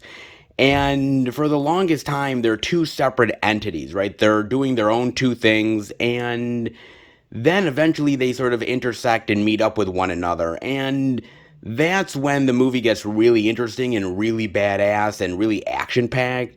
Before that, it's kind of okay. They're cool storylines and both have some interesting aspects to them, but it's not really all that fascinating or all that intriguing until they meet up with one another. But again, when that happens, it's really later on in the film, and at that point, you're kind of just waiting for something to happen. Yeah, it's honestly the truth, guys. I mean, look, I don't want to disappoint you or anything, but I gotta tell it like it is. I mean, The separate stories are cool, but I just don't think it was done as well storytelling wise as it could have been. I mean, some of the mob stuff was interesting. I'm like, oh man, they beat that guy to the inch of his life because he didn't pay. I'm like, oh dude, I haven't seen that shit since The Sopranos. Then again, it was done better than The Sopranos, so I mean, there is that. But they're trying, I guess. And Adrian Brody is really good as an actor, and he's intriguing enough, and he pulls it off well enough, but there's also a problem with Adrian Brody in this movie, and that's the fact that you don't really buy him as a badass. I mean, that's really the biggest issue with this movie because, look, as I said, I like him as a dramatic actor. He's good, but he's not very convincing as one, like, badass, oh my god, he's gonna beat the shit out of everybody and go postal kind of dude. Right, when you look at Adrian Brody, do you really think that? I mean, maybe the cover kind of convinces you, but as far as like Adrian Brody himself, I don't know, man. I mean, they've tried to make him into a badass at times, and it just hasn't worked for the most part. Like King Kong. You remember when they tried to do that with Adrian Brody? Yes. The King of the Jungle. And it definitely wasn't Adrian. Oh, Lord. Yeah, I mean, he starts out as like this screenwriter that gets stuck on the boat, and then like later on he has to carry like a gun, and he has to take off his shirt, and he's got like a wife beater and muscles. And I'm like, yeah, I don't know, dude. Something tells me Naomi Watts would be better with the ape. Yeah, it kind of does. Come on, I have a point, folks. I mean, I really honestly do. Look, he tried and they kind of semi pulled it off, maybe a wee bit, but not as good as they could have. And I don't know. I mean, again, dramatic chops, but as far as the action is concerned, I believe Jack Black better. That's bad when I say that, dude. That's really bad, man. But he tried his best, I suppose, all things considered, man. I mean, but then again, there was Predators. Oh, yeah, you remember Predators, dude? He was like trying to be this badass military guy that was in the Predator jungle. And I couldn't buy it, dude. I mean, I just couldn't. There were so many great badass actors in that movie. And then you have Adrian Brody trying to out badass them all. And I'm like, dude, just get back on the elementary school bus, will ya? I mean, we'll call you later if we need you. I mean, seriously, it just wasn't all that convincing, dude. And that's the problem because he's got dramatic chops. I've liked him in a lot of stuff that he's done in the past. A lot of the Wes Anderson flicks he's good in, don't get me wrong. But again, like, as a badass dude that's gonna go postal, do you really buy it? I mean, seriously, do ya? I don't really. I mean, he tries his best here. They put him in like dirty, baggy clothes and give him like a scruffy beard. They're like, yeah, they'll buy that he's a badass in disguise. Yeah, no. Ah, man. I mean, look, the end of the movie, there's this really great action sequence in this house which is absolutely tremendous, man. And gunning people down and really great dirty fights and it's really cool, man. And they do kind of pull it off for a moment, but again, that's towards the end of the film. The rest of the time, he's sort of this very sullen, defeated guy that is just trying to look out for this little teenage girl. And yeah, the dramatic parts work with that, and you get to know them well enough that you care. But again, like those two storylines, they're interesting by themselves. But again, for most of the movie, they're just separate. And once they finally come together, it does feel a little bit too late. It would kind of feel like in the first John Wick, if like John Wick was doing his own thing and living his life with his puppy, and then like the whole mob stuff happened, and like the final act of the film, they come together, you'd be like, dude, it's been nice seeing Keanu Reeves, have fun with a puppy, but why isn't he badass yet? And why did it take the last fucking reel of the movie to actually do that shit? I mean, seriously, badass as it might be, we needed more badassness. I mean, come on. Am I being punked by Ashton Kutcher or some shit? Like, seriously, man. And the same thing with this. Like, again, great dramatic moments, and Adrian Brody does well as a garbage collector. I mean, I was really convinced. But as far as like a badass, they pull it off in moments, but wasn't as successful as it could have been. Interesting idea, all things considered, but I just don't think it really worked all that well, man. I mean, there is a lot of really great unexpected badasses out there. There's a lot of really great movies that take an average actor and really makes them into one hell of a badass dude, man. I mean, you could even say the same about Keanu Reeves, man. Back in the day, you would have never thought the guy that did Bill and Ted would be one badass motherfucker at the end of the day. You wouldn't, okay? Let's be fair here. So it's not like it hasn't been done. They haven't transformed actors into badass dudes, but something tells me that Adrian Brody is one hell of a tall task, and they've tried, not very successful, and Clean doesn't exactly pull it off either. You know, with gas prices being the way they are, I can't wait for the zombie apocalypse. Seriously, if they're anything like the zombies in this flick, boy, they're getting one hell of gas mileage, baby. In Wormwood Apocalypse. Oh, yeah. Look at that badass cover, baby. Yeah, that is a zombie flick that I definitely want to dive into. And indeed I did on Amazon Prime, baby. And I was actually just kind of shocked the fact that we got another film because look, if you didn't know, this is a sequel to a 2015 film. And I'm thinking to myself, God, you know, there is a shelf life to sequels, or at least I'd like to think so. Some buck the trend at times, but for like an indie horror flick, like I'm thinking, yeah, if we didn't get one at least a couple years down the line, we probably weren't getting one at all. Color my ass surprised, man, because if you haven't seen it before and you really should, oh, is it really cool, really badass, really fun, incredibly entertaining, and that is none other than, oh yes, Wormwood Road of the Dead. Ah, yeah, baby. This is a really great flick, man. It is really badass. Some great action, some cool comedy, some really unique and quirky characters. I really dig this flick, man. It is fun as shit. It is really phenomenal, man. Way better than it has any right to be fair. Yeah, there's a certain amount of B-movie charm. Yeah, some of the CGI isn't so hot at times, but they do their best with what they have, man, and they did a pretty damn good job at it, all things considered.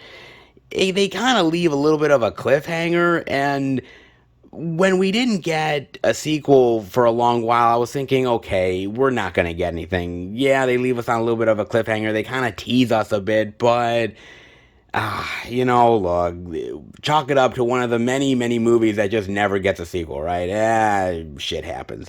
But the fact that they did is wild to me. This is just a really great flick, and just this movie alone is fantastic. The fact that they actually pulled off a second movie, that is a fucking killer, man. So if you've never seen Wormwood Road of the Dead, please do it. It is that damn good, man. It's just really fun, wildly entertaining as hell, dude.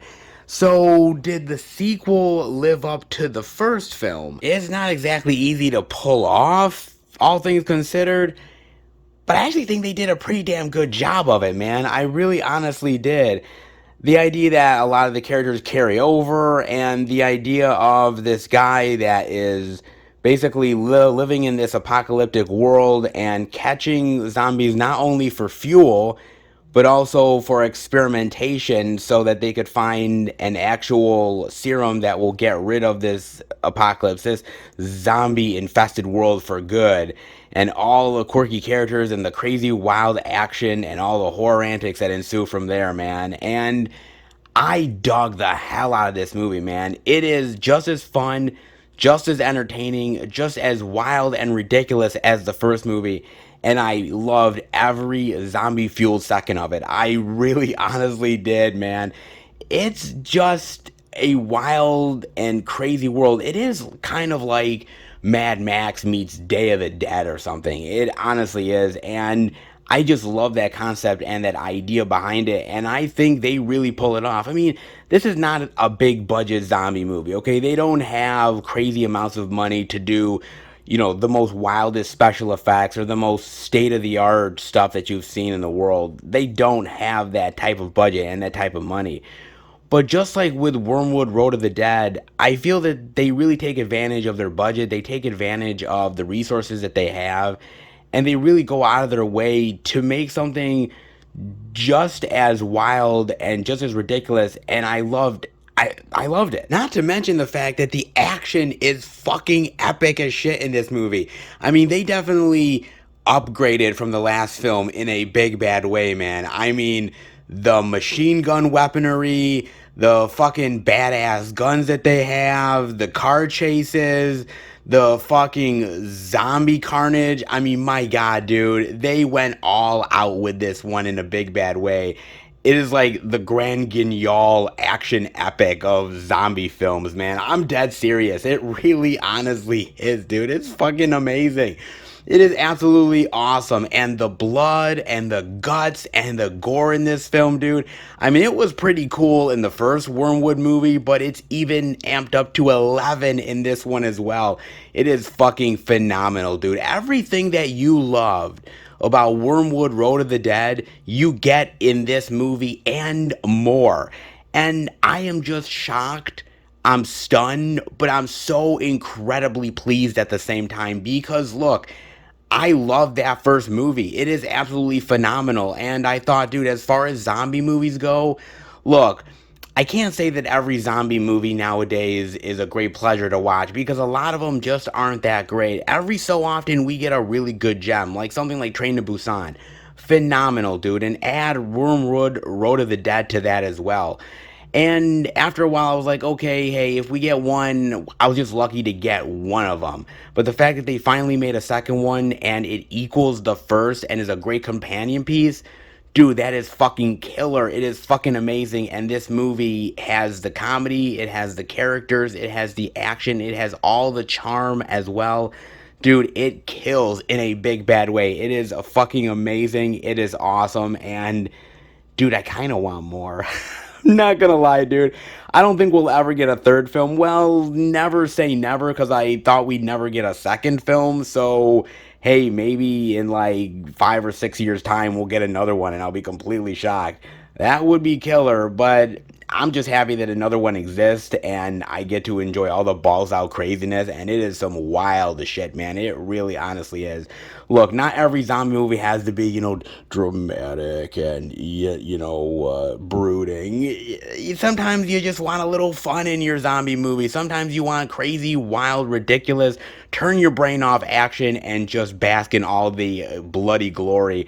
And Wormwood is definitely one of those in a big bad way, man. It is absolutely awesome. It satisfies all of my B movie gory zombie love that I have to give, and goddamn did it please me in every single possible way, man. Oh Lord, it is absolutely amazing. Look, I'm not gonna lie, dude. I mean, I look at something like the original Wormwood Road of the Dead. I look at this shit and I say, dude, this movie only comes around every once in a while where it's just so crazy and wild and ridiculous. It really reminds you of sort of an Evil Dead 2 situation of just how balls out crazy it can really be and how fun and entertaining, and you just have a blast watching this film, man, with friends or just by yourself, sitting back, relaxing, and just enjoying the wild ride in a big bad way. It really honestly does, man. And I'm just so thankful, incredibly, honestly thankful. You have no idea how pleased I am to say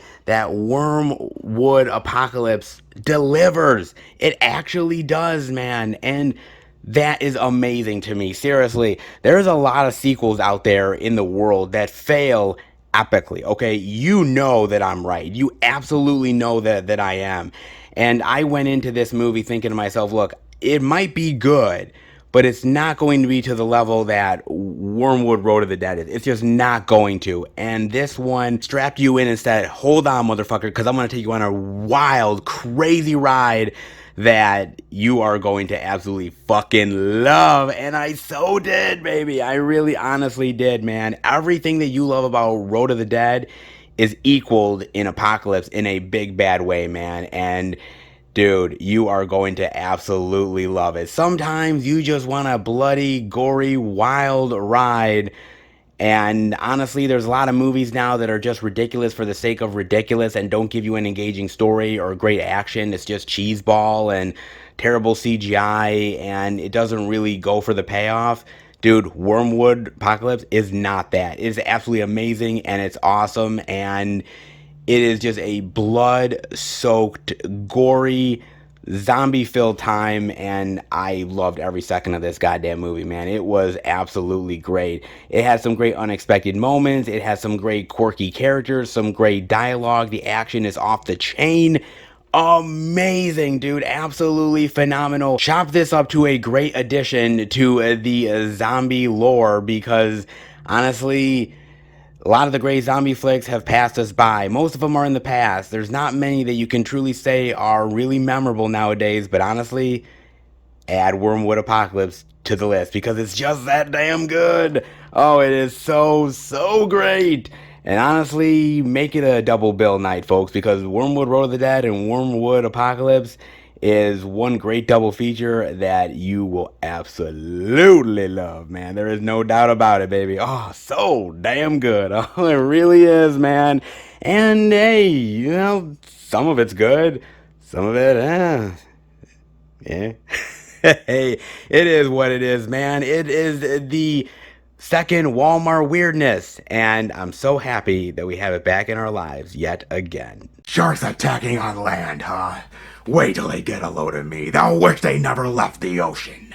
You wanna know what? Yeah, you think you're badass, Adrian Brody? Well, if I grew up here, I'd look just as badass as you. And you wanna know what?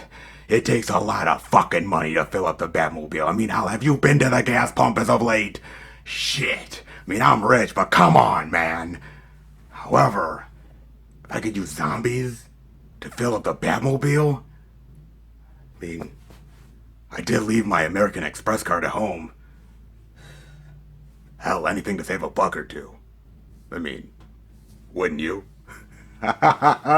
Indeed, I think you absolutely would, baby. Oh, indeed, I think you would, man. Oh, the indie love is back. Maybe not in the biggest, baddest way, but it's still satisfied in all that glorious weirdness. Oh, indeed it did, baby. Not half bad at all, man. All the weird love that we can definitely handle. And oh, I always handle it quite well. And I know you do as well. Physical media love, you can't deny it. You just gotta love it. And oh, we always do here. Indeed we do, man. The good, the bad, the Walmart ugly. Oh, everything is worth showing off. And this week definitely proves it in a big bad way, man. Exclusives, new releases, surprises, indie love. So much to explore. And we've got one more location to go to. So how about we head to the next location where hopefully more physical media love will reign. All right, everybody, we are at our fourth and final location. And when it comes to all that physical media goodness, you have to make sure you look everywhere. Every store, every nook and cranny, but especially the Beast. Because sometimes the Beast can give you all the love that you could ever need. Oh, indeed it can. And you definitely know where we are at. And that is none other than Best Buy the Beast. Best Buy, baby. We are back yet again. So what will Best Buy have in store for us? I mean, we've seen some pretty good physical media at the various stores. So what will we get with the good old Beast love? Hopefully steelbook goodness, surprises, all of the new release goodies, and so much more. Let's hope indeed. But how about we go in and check it all out? All right, everybody. We are in at Best Buy, and oh, look, a little bit of Batman love, just a tiny display, but hey, something is better than nothing. And we got a little bit of DC love in here, but more importantly, we have the Batman, the Blu-ray DVD digital for $24.99, the 4K Blu-ray digital for $29.99. And actually what I really love about the covers here is kind of hidden things within them, which I find really cool. Even this, like, you look at the eyeball, there's the question mark right there. So cool, right? I love that shit, man. Always something to see with cool-ass artwork. Not bad, man. Mind you, we don't have any steelbook love here. I was hoping to see a little steely goodness, but no such luck. It's probably a very popular steelbook, but doesn't even look like they have any. That's a damn shame. But hey, still, some Batman goodness is better than no Batman goodness. You want to know what I'm saying? Oh, you definitely do, baby. Let's dive into Batman love. And what's next for The Batman? Well, we kind of do know what's next for it because they've already announced sequel possibilities. Yes, Matt Reeves is coming back. Robert Pattinson is coming back. They are making The Batman 2, baby. They definitely are, man. More Gotham City scumbags to take care of. I bet Pattinson can't wait, man. I bet he can indeed, dude. And I'm kind of curious where you think the next movie should go. Where should the sequel take The Batman and all of the crazy Gotham hijinks? Where should it go? Because the impulse would be to bring in the Joker, right? Because if you've seen The Batman, at the end of the movie, there is this dude in Arkham Asylum alongside the Riddler, and the dialogue kind of suggests that he might just be the Joker.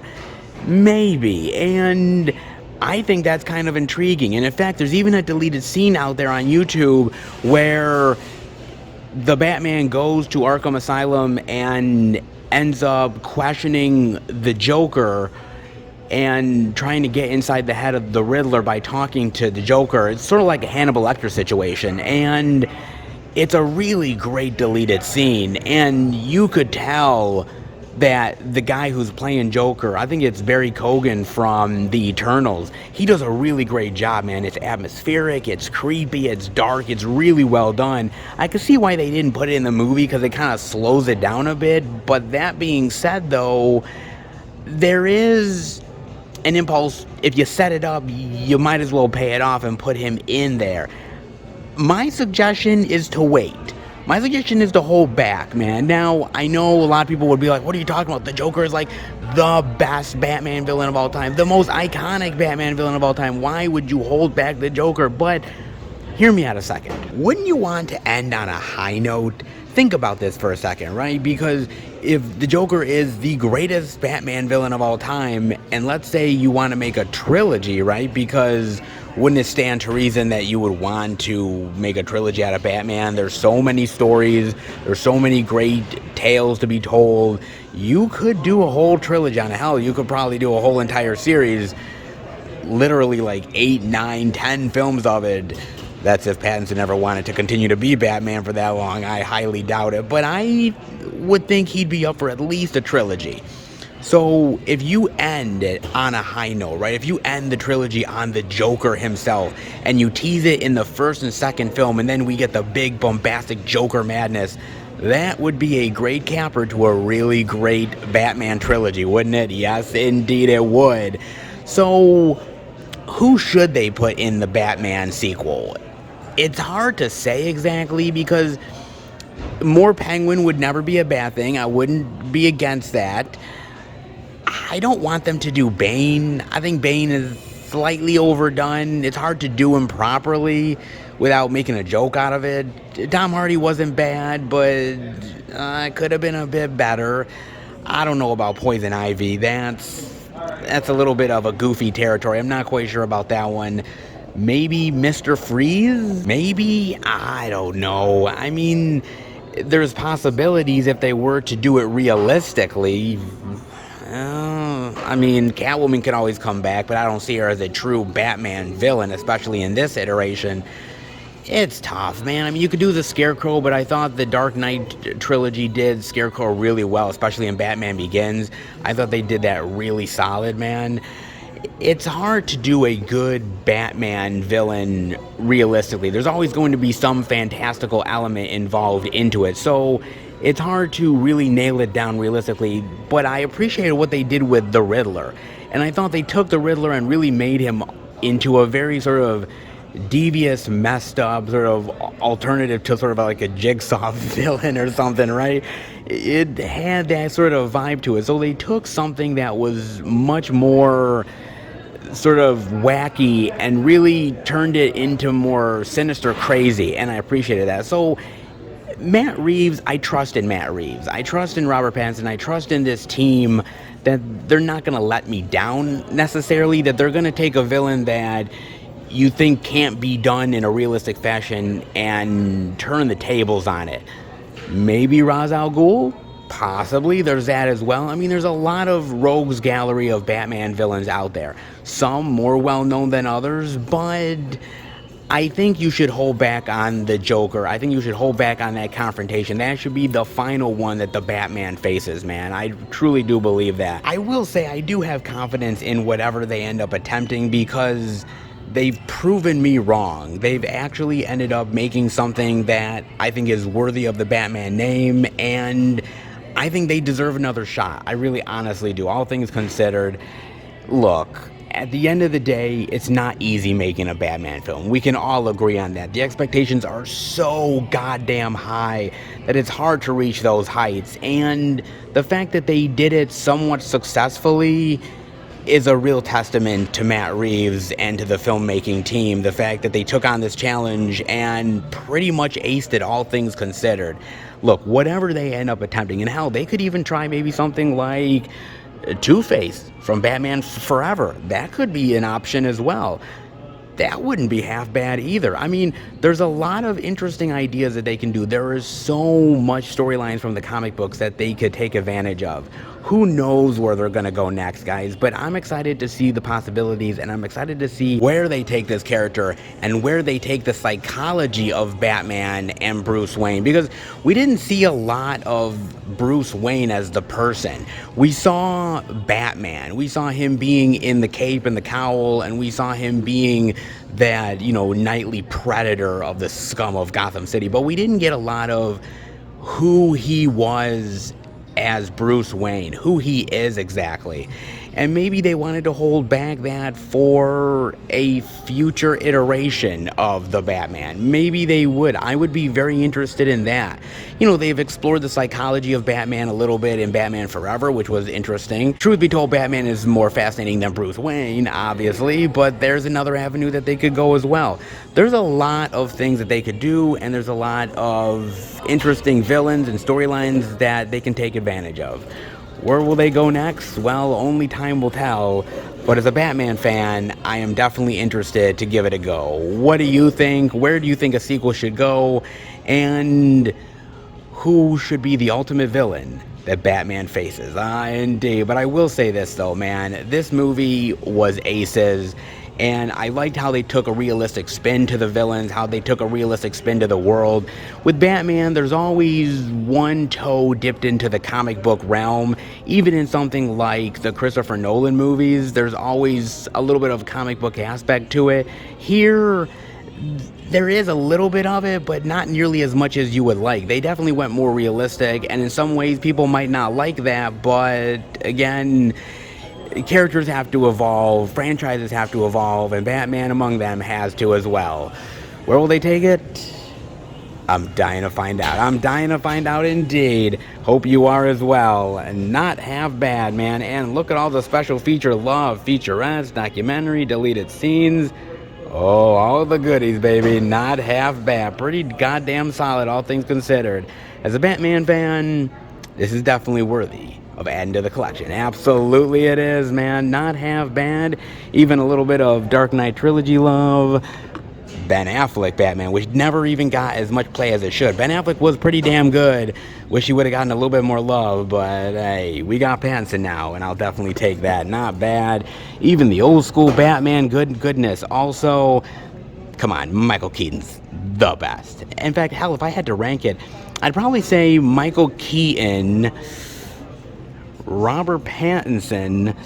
Ooh, I'd probably say Val Kilmer. I know you guys are going to kill me by saying Val. I'd say Val. I'd say probably, I'd say the Dark Knight trilogy. I'd say Christian Bale. I'd say Ben Affleck, and obviously Clooney would be last.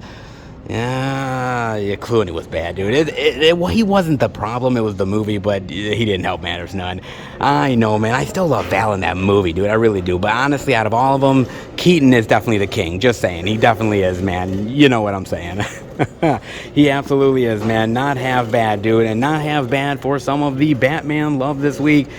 There's got to be more than just this, right? Well, let's hope. With the Best Buy here, you never quite know what you're going to get. But how about we go exploring, shall we? And over in the new release section, as you can see, all the Physical media, yeah, we don't got much, guys. Especially over in this section.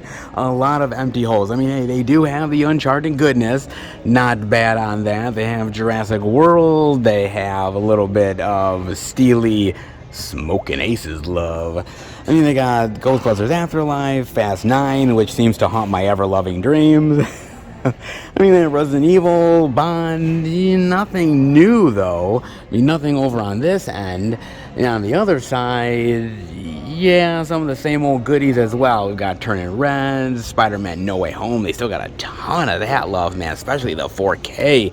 They have Eternals, they have Yellowstone, Venom, little Catwoman animated love. Hell, they even still have Space Jam: A New Legacy up in this bitch. Oh, man. I don't know what's worse, Fast 9 or Space Jam: A New Legacy. It's really bad when I can't answer that question because they're both horrendous. Oh, man. Hell, they even have a little bit of Scream love as well, man, but nothing new. All we got was a little bit of that small display area for the Batman. So nothing over here in the new release love. Wonder what else they might have then. What will they have indeed? I mean, they didn't have much new release love outside of the Batman, so do I think, honestly, what's coming? The movie cart? I have a feeling. Let's go and check it out. And the movie section in the back proves yet again to be just a wee bit challenging. Yeah, I kind of guessed it, man. I'm not seeing any new release love up in these shelves. However, I did guess it right because, the movie cart is back yet again. I mean, why put it on the shelves when you could just leave it on the cart? Why the hell not, right? Of course. Good old Best Buy. Let's dive in. Ah, yes, the Walmart movie card. You gotta love it, man. I mean, they do have still a decent amount of the Batman to put out, the Blu-ray and the 4K, so that ain't half bad. So a hell of a lot of copies of the Batman still hanging around. But we also have a little bit of Unabomber love? Huh? Well, never thought I'd say that one, but indeed we do, man. Sharlto Copley plays the Unabomber. That is some interesting shit, not gonna lie, man. What is this about? A bracing cinematic journey into the tortured mind of America's most notorious and enigmatic terrorist. The Unabomber becomes radicalized with rage as the outside world encroaches on his mountain sanctuary deep in the Rocky Mountains. What begins with small acts of sabotage culminates in deadly bomb attacks, national media attention, and the largest manhunt in American history. Oh my god, I remember this. I mean, I was a little kid when the whole thing with the Unabomber happened, man. But honestly, it's still something that's hugely tragic and something that is really affecting, even looking back at old footage and everything, man. It just chills you to the bone. Seriously does, man. And there is a lot of movies about terrorists and serial killers out there. It's kind of fascinating, isn't it, to try to get into the mind of these people? I mean, not that you want to, but the idea that what makes them tick, who were they exactly, and how did they come to be who they ended up being, the infamous killers that they were. And some of those movies are really fascinating, man. I gotta admit, I'm not sure how fascinating this is. I'm not sure if I really want to dive into this guy, because this guy is one sick and twisted individual. But Sharlto Copley playing the Unabomber, that has me intrigued in a big bad way, man. It honestly does, because I like Sharlto Copley. He's a good actor, man. He doesn't get the kind of love that I think he really deserves. I mean, District 9, Elysium, he was great in. The A-Team, I thought he was solid. He's a really good actor, man. I mean, he's not the most high-profile leading man. Seriously, he really isn't. But I think he does a great job with whatever role he tends to do. Sometimes the movies aren't so hot, but he's pretty good in them, actually. I haven't seen something with Sharlto Copley in a while, man. I'd be kind of fascinated to check this out just for him alone, dude. Interesting. There is a lot of twisted stories about a lot of twisted people out there. And add one more to the ever-growing list. Unabomber. It's not the first story of the Unabomber, and it certainly won't be the last. Fascinating individuals and sick and twisted people always get a lot of attention. And why not the Unabomber? Oh, look. I'm mesmerized. I can't look away, guys. Candyman, Candyman, Candyman, Candyman. Dude, I almost summoned him. Oh shit. Oh baby, the 4K Ultra HD Blu-ray Collector's Edition Scream Factory Edition of Candyman. Oh man, this is awesome that they have this. This is great. More 4K love from the good old people at Scream Factory. Indeed, man. And Candyman is one of the best deserving of the 4K love, isn't it? Oh, indeed it is, man. I love me some Candyman. I think Candyman is fucking brilliant, dude. It is absolutely fantastic. I mean, seriously. I mean, the imagery is iconic. The costume is iconic. The deaths are gruesome as hell with the hook. So good. I love those, man. That is some bloody terror indeed, man. But the reason why Candyman is even half as successful as it is because of Tony motherfucking Todd. Seriously, that man made Candyman what it is. There is no doubt in my mind that he did. And there is certain actors out there that give a certain gravitas to a horror icon that only they can do, right? You think of Robert Englund, you think of Doug Bradley, you think of Kane Hodder. These are actors that are beloved in the horror community because they took a horror character which in other people's hands could be done rather mundane, and it has in certain iterations. But in their hands, they knew how to handle it just perfectly to bring the terror to legendary status, put it that way. They really honestly did, man. And Tony Todd is one of those people in the biggest, baddest way.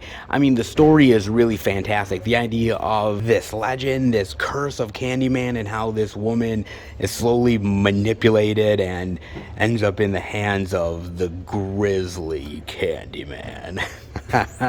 It's so good, man. Virginia Madsen is great here. Scared and hypnotized, and she does such a wonderful job with the role. And you can't help but, when you're watching this movie, in fact, when you're watching any of the Candymans with Tony Todd, almost in some ways feeling helpless. Like, you're stuck because he's so hypnotic and you're so taken by him, but you're so terrified as well. And there's not many people that can actually pull that off. And that character can, and Tony Todd can, and he played it brilliantly. He played it fucking amazing, dude. This is still a wonderful film. And the fact that, I mean, the 90s, for me, I like the 90s as far as horror is concerned, but a lot of people don't really love the 90s as far as horror. Obviously, the 80s are much stronger, but there is certain characters, certain iconic horror status icons that made the 90s what they were.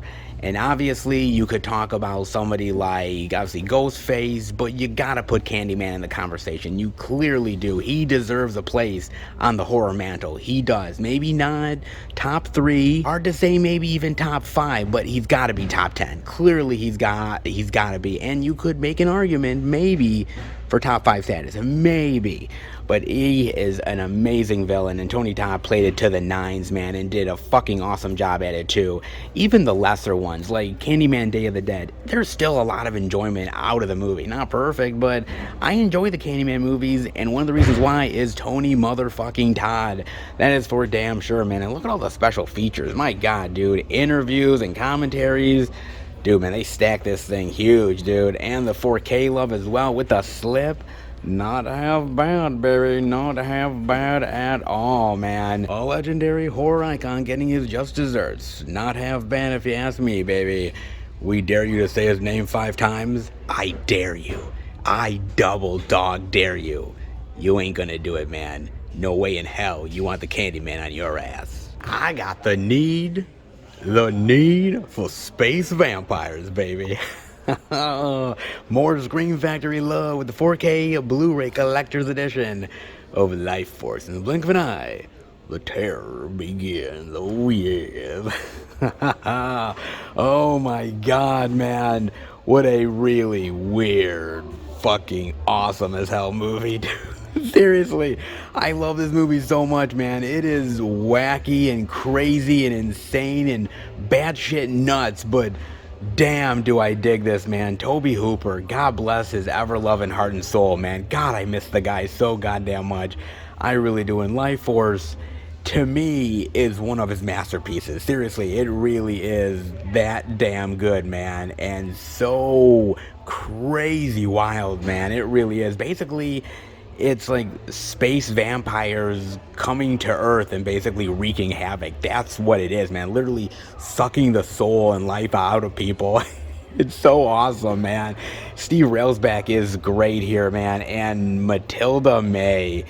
Oh, man, dude. Matilda May. Lord, she was amazing. I mean, mind you, she's naked for like most of the fucking movie.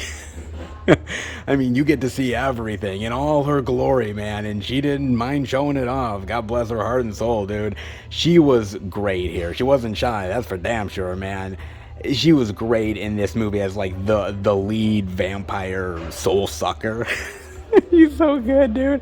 I love the effects in here. There's a really great effect where I think it's Patrick Stewart and one of the space vampires, I think it's her, as she's sucking the life out of him, and he's slowly turning into like a withering corpse. And I love it. Like, oh my god, she sucked the soul of Picard. What the fuck? Oh my god, man, it was so good. Oh, it was so great, man. I love the visual effects. I love the space stuff in here, the like sci-fi vampire stuff. It is wild, the concept that they came up with here, man, but it is really fucking awesome. Yeah, the director of Poltergeist and the co-writer of Alien. My god, man, no wonder they came up with something this fucking crazy. It really was, man. It's so good. And a long time ago in physical media circles, long time ago, it was hard to find copies of Life Force, man. They were literally out of print, went for huge money. And now, like, there's a bunch of companies that have released a Blu-ray. Now they're releasing 4K, so it's not as hard to find as it used to be, but it is still a worthy movie to dive into, dude. Tobe Hooper is an amazing director, dude. He directed some amazing friggin' films, dude. The Fun House and Life Force and Poltergeist and everything in between. Dude, the guy was one of the best horror directing legends of all time, man, and Life Force proves it. It is wild, it is weird, it is over the top, it is crazy ridiculous, but damn, is it fun as all hell, dude. Damn, man, they just don't make them like Life Force, like, ever. They really don't, man. It is so damn good, dude. It really honestly is, man. And in 4K, man, that shit probably shines like a motherfucker. It really honestly does, man. Oh, Lord, look at that, dude. All the special features, new scans, audio commentary, featurettes, not half bad, man. The theatrical cut or the director's cut? You know, I actually kind of prefer the director's cut over the theatrical. I mean, I love both the cuts, don't get me wrong, but you get just more craziness with the director's cut, and I just love that shit. I truly do, man. No doubt, man. I really dig that in a big bad way, dude. I seriously do, man. If you have never experienced Life Force, you have to at least once in your life experience the craziness that is Life Force, man. It's just something that you have to do. No one can tell you about it. You just have to see it for yourself. You just do, man. Oh, man. I'm so glad I did, man. And I fell in love with Life Force like I fell in love with Tobe Hooper in a big bad way. He will always be remembered, man. It's movies like this that give him a glorious, legendary name. That is for damn sure, man. Not half bad at all. Not half bad for the Best Buy movie card, man. Some pretty interesting stuff. Not everything we were hoping for, but some interesting stuff we're checking out indeed. Not half bad for the Beast indeed this week. Not too shabby. Let's head out. It wasn't so bad here at the Beast this week, was it? I mean, yes, it could have been a tiny bit better, all things considered. And honestly, well, you know, we had to dive into the card again. So there was that.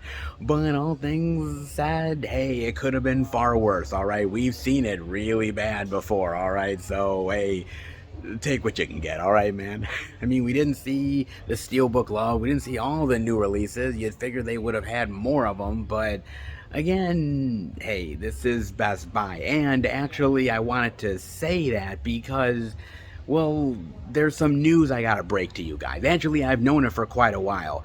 Best Buy, well, this Best Buy is closing down. Yes, it's closing. Wow. Actually, not for good. It's closing for 12 weeks. 12 whole weeks. They are expanding, which means that basically they are widening this entire place. Actually, it's kind of good because basically that means that Best Buy is been doing a great job here.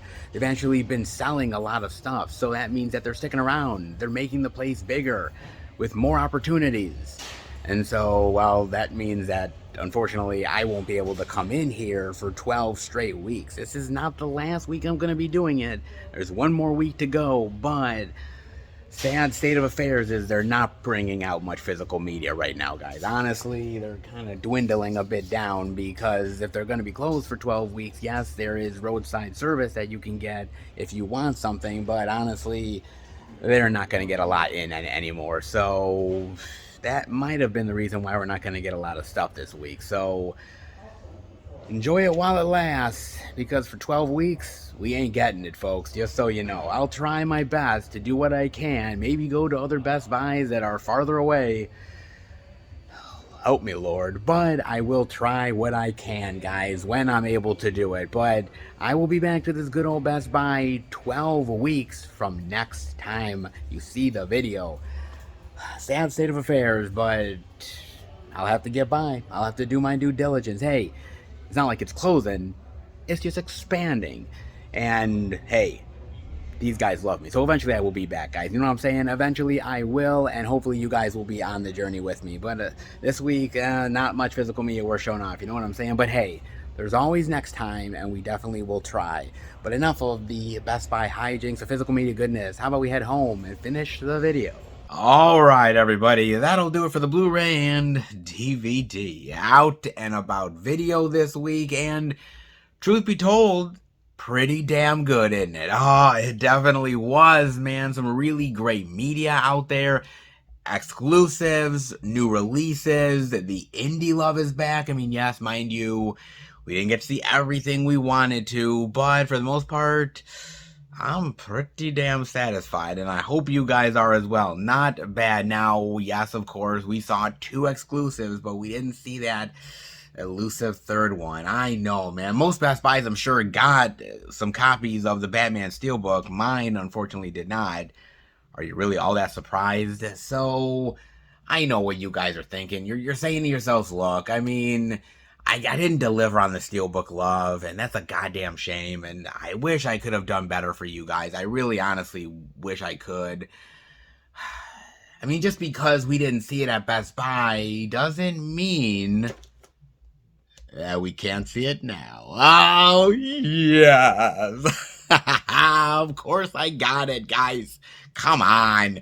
I pre-ordered the motherfucker, man. Seriously, I had to, because if I didn't, I might have missed out on it. And honestly, now that I'm looking on the website, it ain't nowhere in my area, and it's pretty much sold out. So, yeah.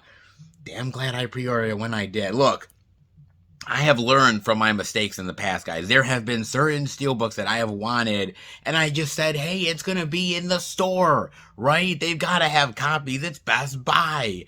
And I've slowly but surely learned that, yeah, when you can pre-order it, because there's no guarantee that it's actually going to be in the Best Buy stores. Trust me, a lot of people are very lucky to find copies. My Best Buy, not so much. And now that it's going to be closing for at least 12 weeks, I'm not going to be getting any type of Best Buy love unless I pre-order the goddamn stuff. So might as well start to learn my lesson now rather than later. You know what I'm saying? But let's open this thing up, man. Let's open it. It looks cool, doesn't it? It looks pretty damn awesome, man. It really does.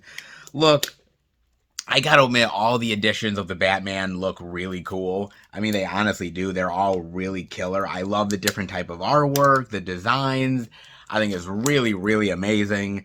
And so I'm like, God, it was hard to choose which one I wanted, but just the steelbook design alone looked really awesome, and so I had to take advantage of it.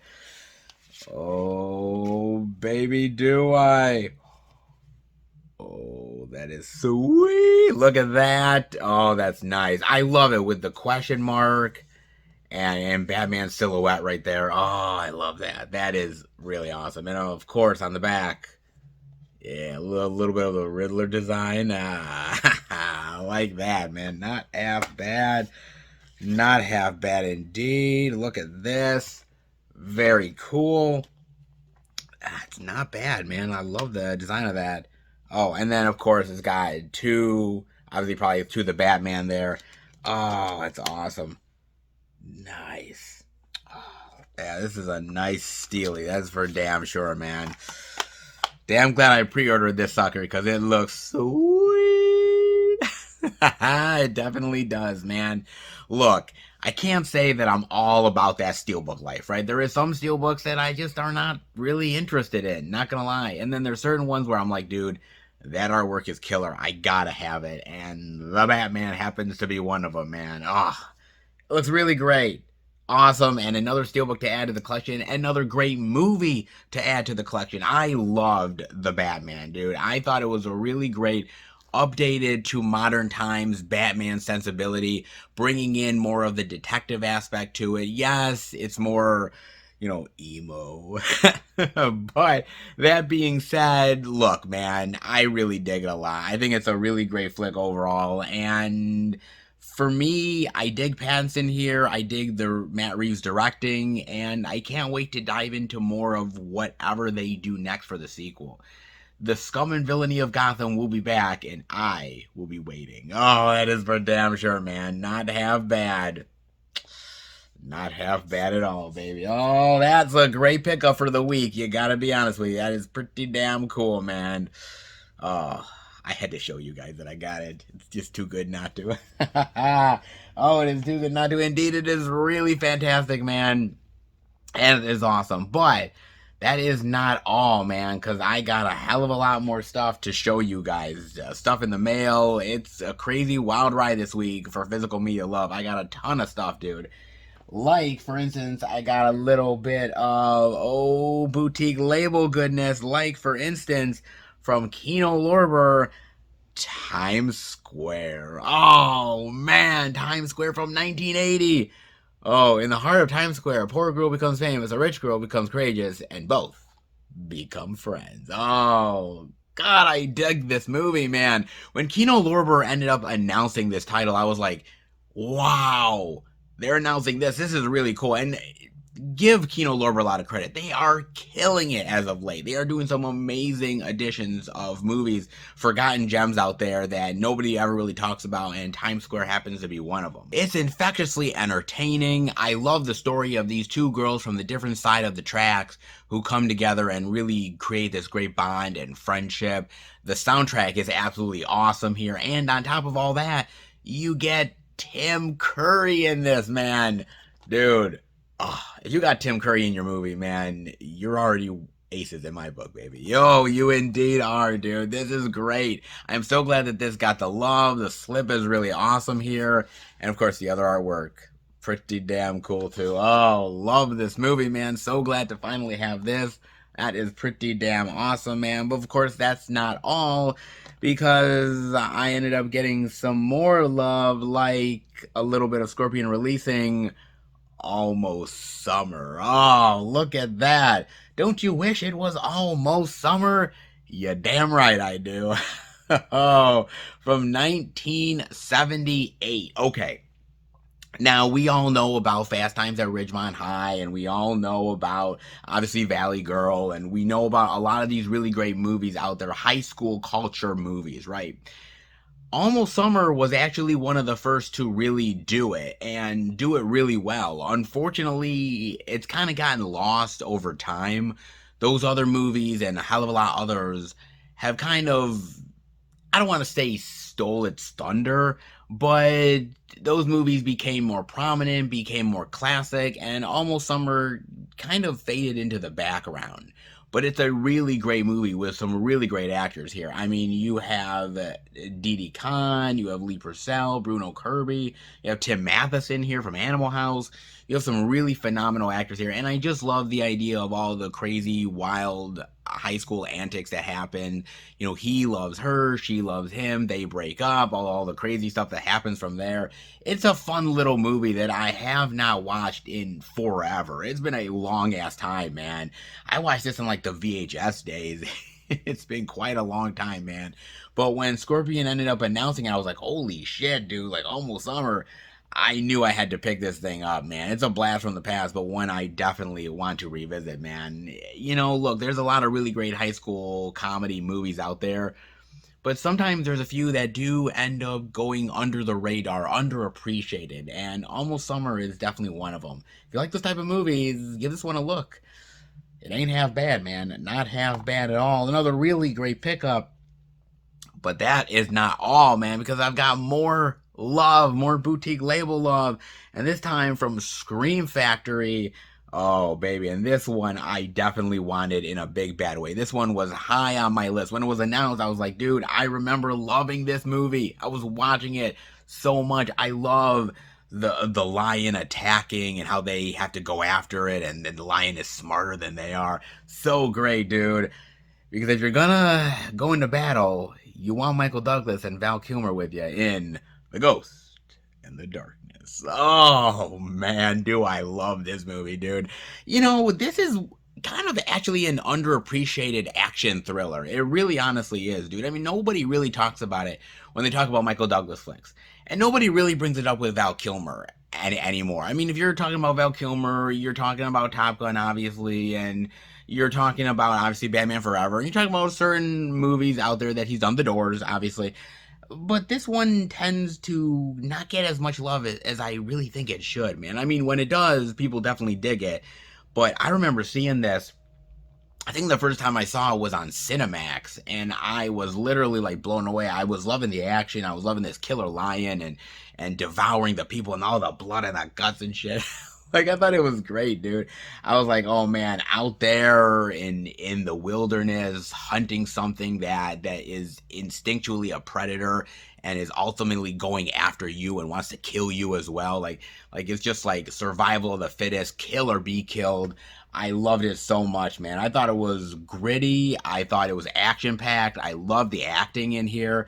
I thought it was really good, man. I heard that this movie, they had difficulties making this film, that there was a lot of arguments on set and not many people were happy with the end result of the film. But I gotta be honest with you, I don't see it when I look at the movie. I think it's actually pretty damn cool, all things considered, man.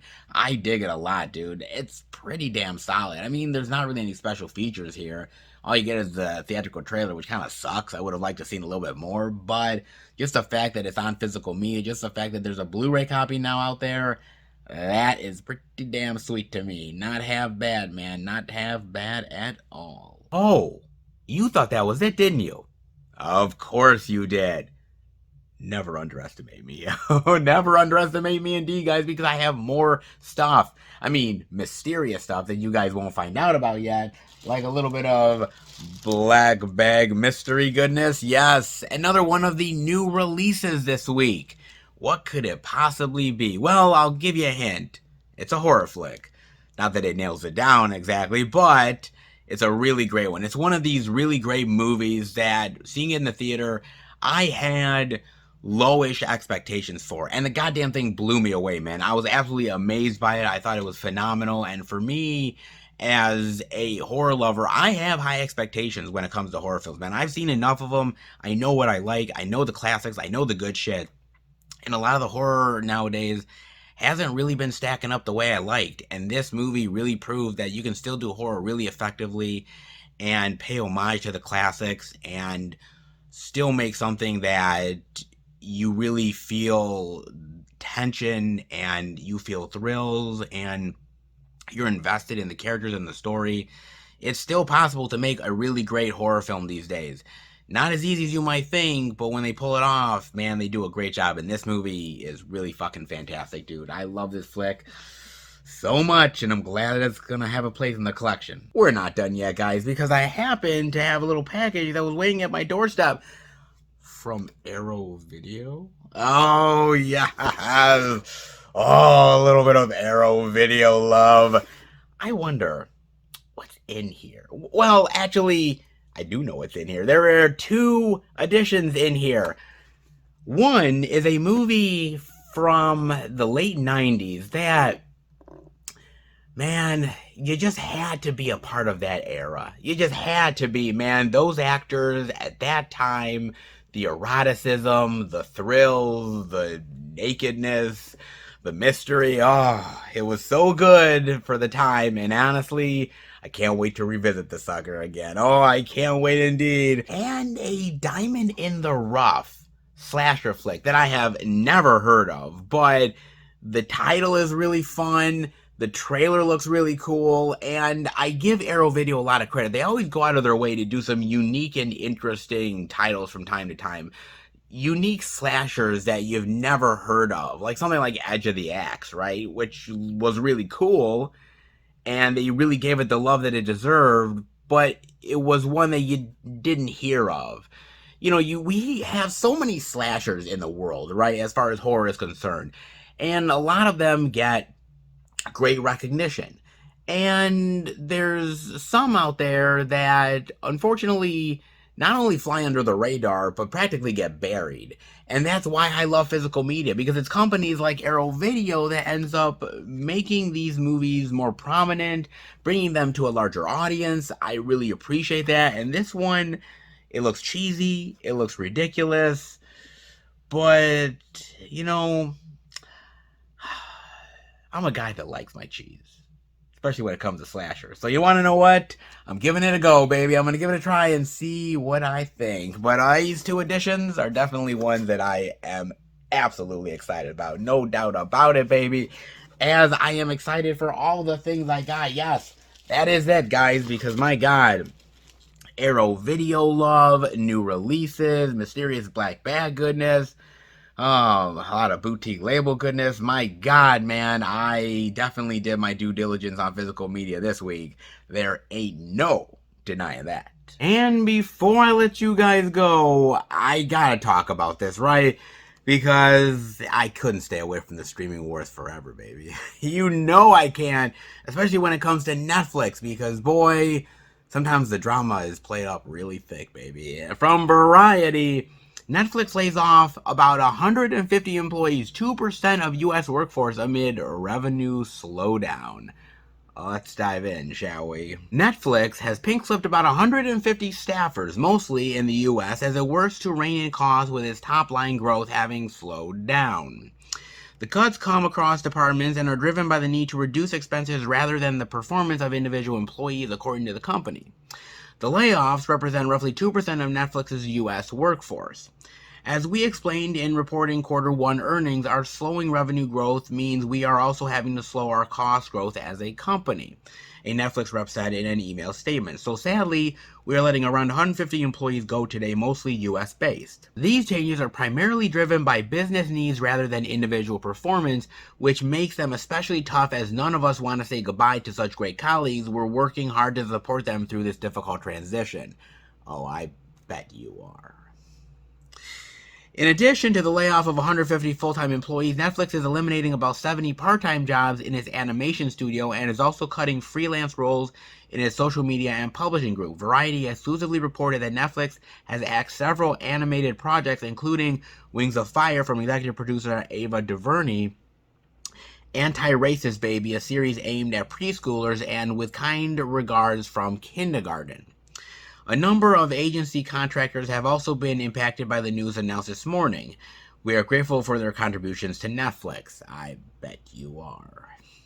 Netflix surprised Wall Street in the first quarter of 2022, reporting a net loss of 200,000 streaming customers, its first decline in more than a decade, and the company said it expects to drop 2 million more subscribers in Q2.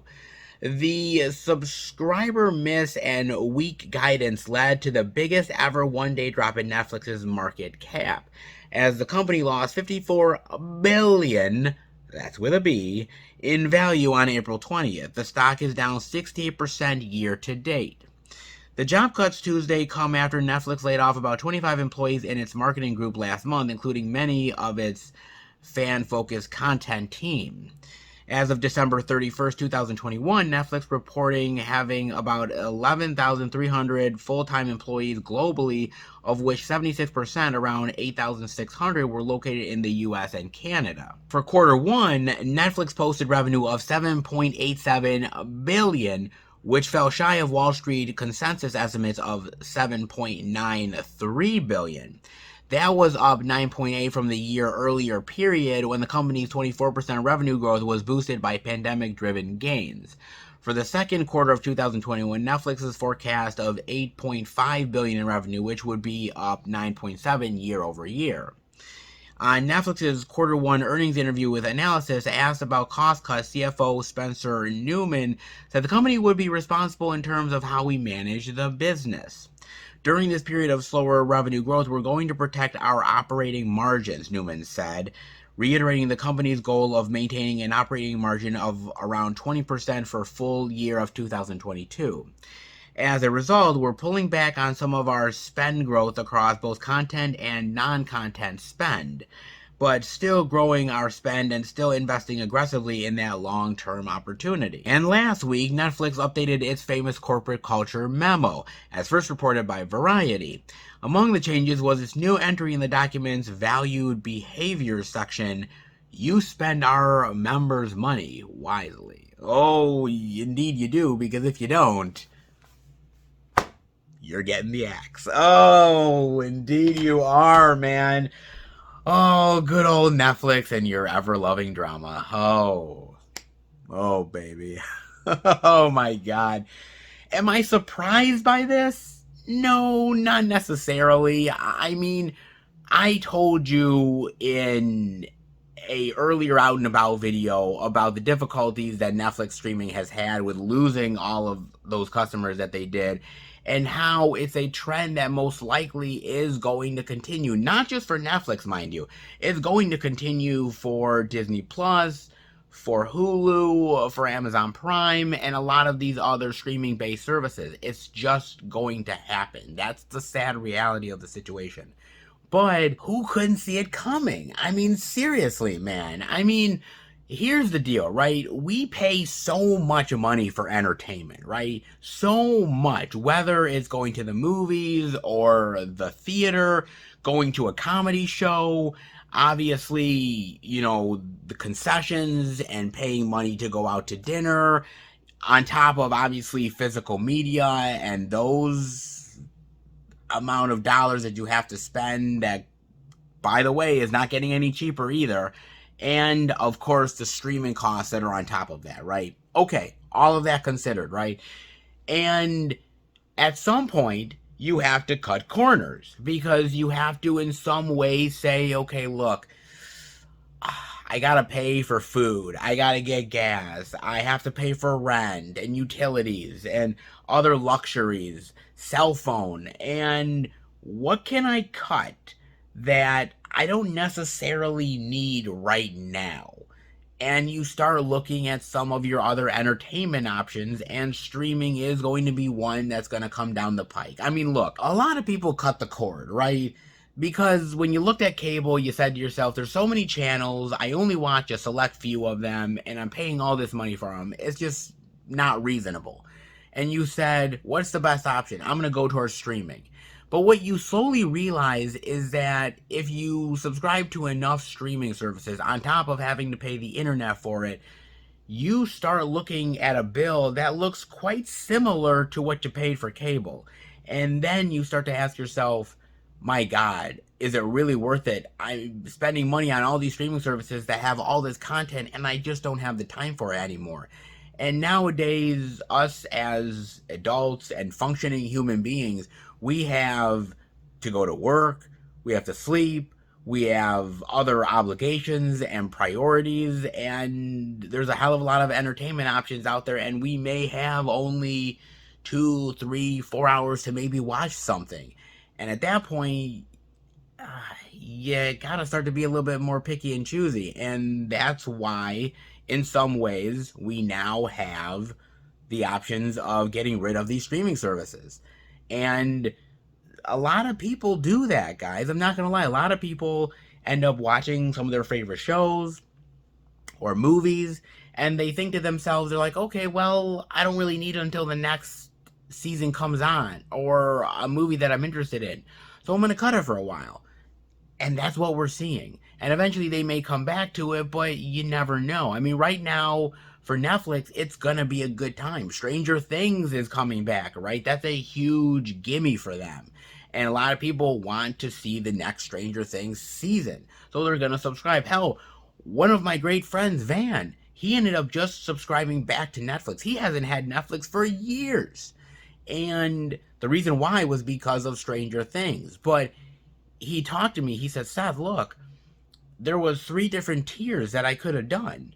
One was about a $10 tier, which was very basic, then a $15 tier, and then a $20 tier. And $20 tier was like 4K quality or whatever. And he says, it just didn't make any sense to me to do the $20 one. So he went to the $15 one, which, hey, fair enough. I get it, right? But even he was like, wow, man, I couldn't believe that Netflix has raised their prices like this. And I said, yeah, I know.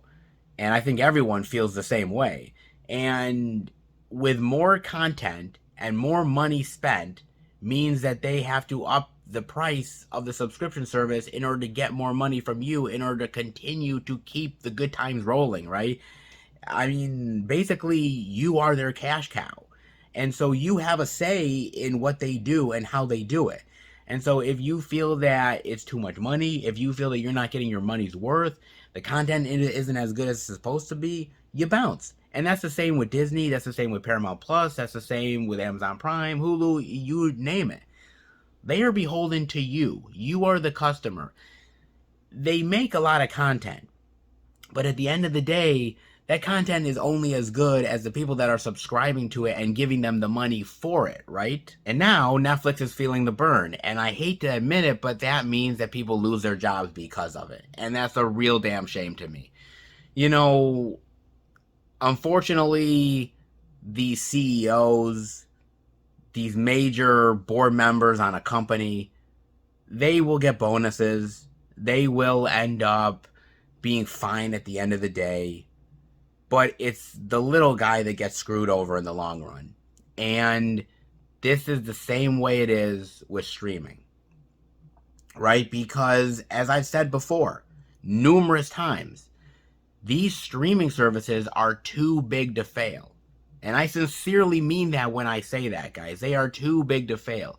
They will do anything to keep it going, even if they have to get rid of a certain amount of employees to do it. They will make that happen, guys, and this is proof positive of it. All right, and if you think this is like a one-time done deal, that they've ended up letting go of some employees but the rest are fine, it's okay, they're not going to cut anybody else, you are sadly, and I mean sadly, mistaken, guys, because this can happen again at any moment. Netflix has even predicted it, right? Netflix has ended up saying, oh, by the way, we expect to lose 2 million more subscribers, right? And so we're preparing you for the fact that we know we're going to have a loss. We're preparing you for the fact that there's going to be more layoffs. And we're just trying to lessen the blow a little bit by trying to at least predict it ahead of time. Just because you predict it ahead of time doesn't mean that you lessen the blow. It's still tough. You have to go to people and tell them that they've lost their jobs, okay? That's not an easy conversation to have. And even though Netflix says, well, we're helping them with the transition, what the fuck are you doing helping them with the transition? They've lost their jobs. They literally have to go to their families and their loved ones, and God knows the bank that they probably are owing loans to and everything. So, well, I've just lost my job, and I don't know if I'm going to get another job anytime soon. And you have to rearrange how you're doing things and your lifestyle, and, you know, you have to tighten your money a little bit more. And unfortunately, this is the way of the world. And it ain't going to get any easier, and it ain't going to get any better, all right? And I'm just being honest with you. I'm being real with you guys. I honestly am. I don't want to be. I'd love for Netflix to keep all these employees and let the good times roll forever. But at the same time, it's not unexpected. When you are raising your prices constantly, and when you continue to cancel certain TV shows that people love, get rid of more content over and over again, people get upset. And when they get upset, they're not going to stick around anymore. And so I think at the end of the day, Netflix is going to be fine. I don't think that they're going to go belly up or go under because, again, as I said, too big to fail. But I think this is a warning sign. This is a warning sign to every streaming service out there, big, small, you name it. It really honestly is. You have to be very careful with your choices, and you have to tread a line. And you have to make sure that your streaming service is worth it and people are talking about it, and you have buzzworthy shows that people want to subscribe to, but you don't want to overflood the service with too much content that people are not going to have time to watch, and introduce people to shows that they like and then immediately pull the plug because they're not getting the type of subscriber viewership that you think they should get. Sometimes things build up over time. Think about this for a second. Just a wild thought, right? Look at X-Files. The first season of X-Files did not get the type of love that Fox really wanted, right? Even the second season was better, but not the phenomenal X-Files amazingness, ratings bonanza that we normally know of X-Files from the past, right? And if it was on a streaming service, because most likely X-Files would probably be nowadays if it was made today, and if it was on Netflix, Netflix would see the numbers in the first and second season, well, it's good, but it's not great, and we have to cut it. And what a damn shame that would be, knowing that the fact that the ratings would get better year over year over year, and it would become a cultural phenomenon. But because you cut the legs out from under it early, you'll never know. And unfortunately, it's all about the algorithm. It's all about, you know, how many eyeballs are you getting on that per hour, per minute, you know, and they literally analyze it like a motherfucker. They really honestly do. And unfortunately, sometimes things don't add up the way they want it to. And that means they cut certain content. And it's tough, man. There's no easy solution to this. Do you keep all of the content? Well, if you do keep all of the content, then that means that you're spending so much insane amount of money that you're definitely going to have to upcharge the customers even more. Well, you can get rid of certain content that's not really getting the viewership, but again, it had a very devoted fan base that really loved it. And now you're cutting that out from under them. They don't have anything else to watch on it. They leave. And it could have been found by more people over time, but you didn't give it the chance, right?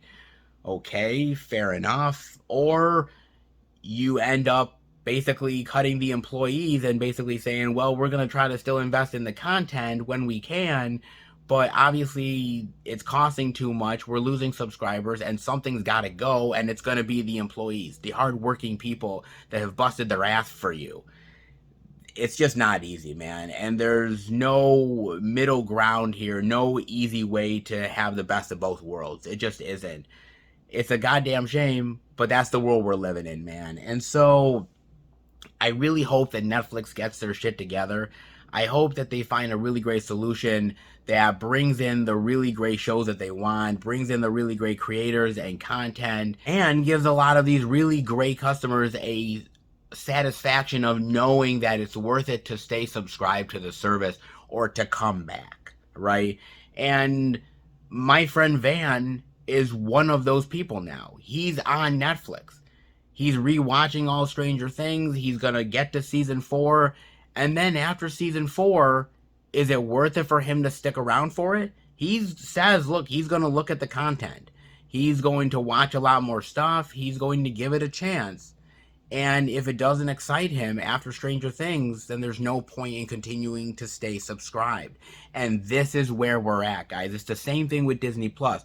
They have Obi-Wan Kenobi. They have all the Star Wars shows and the Marvel shows.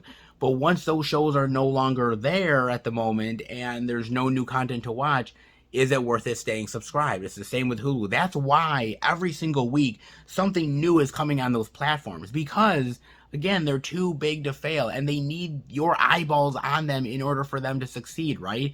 And so it's just content thrown in your eyeballs every minute of every goddamn fucking second, every goddamn hour, every goddamn month, man.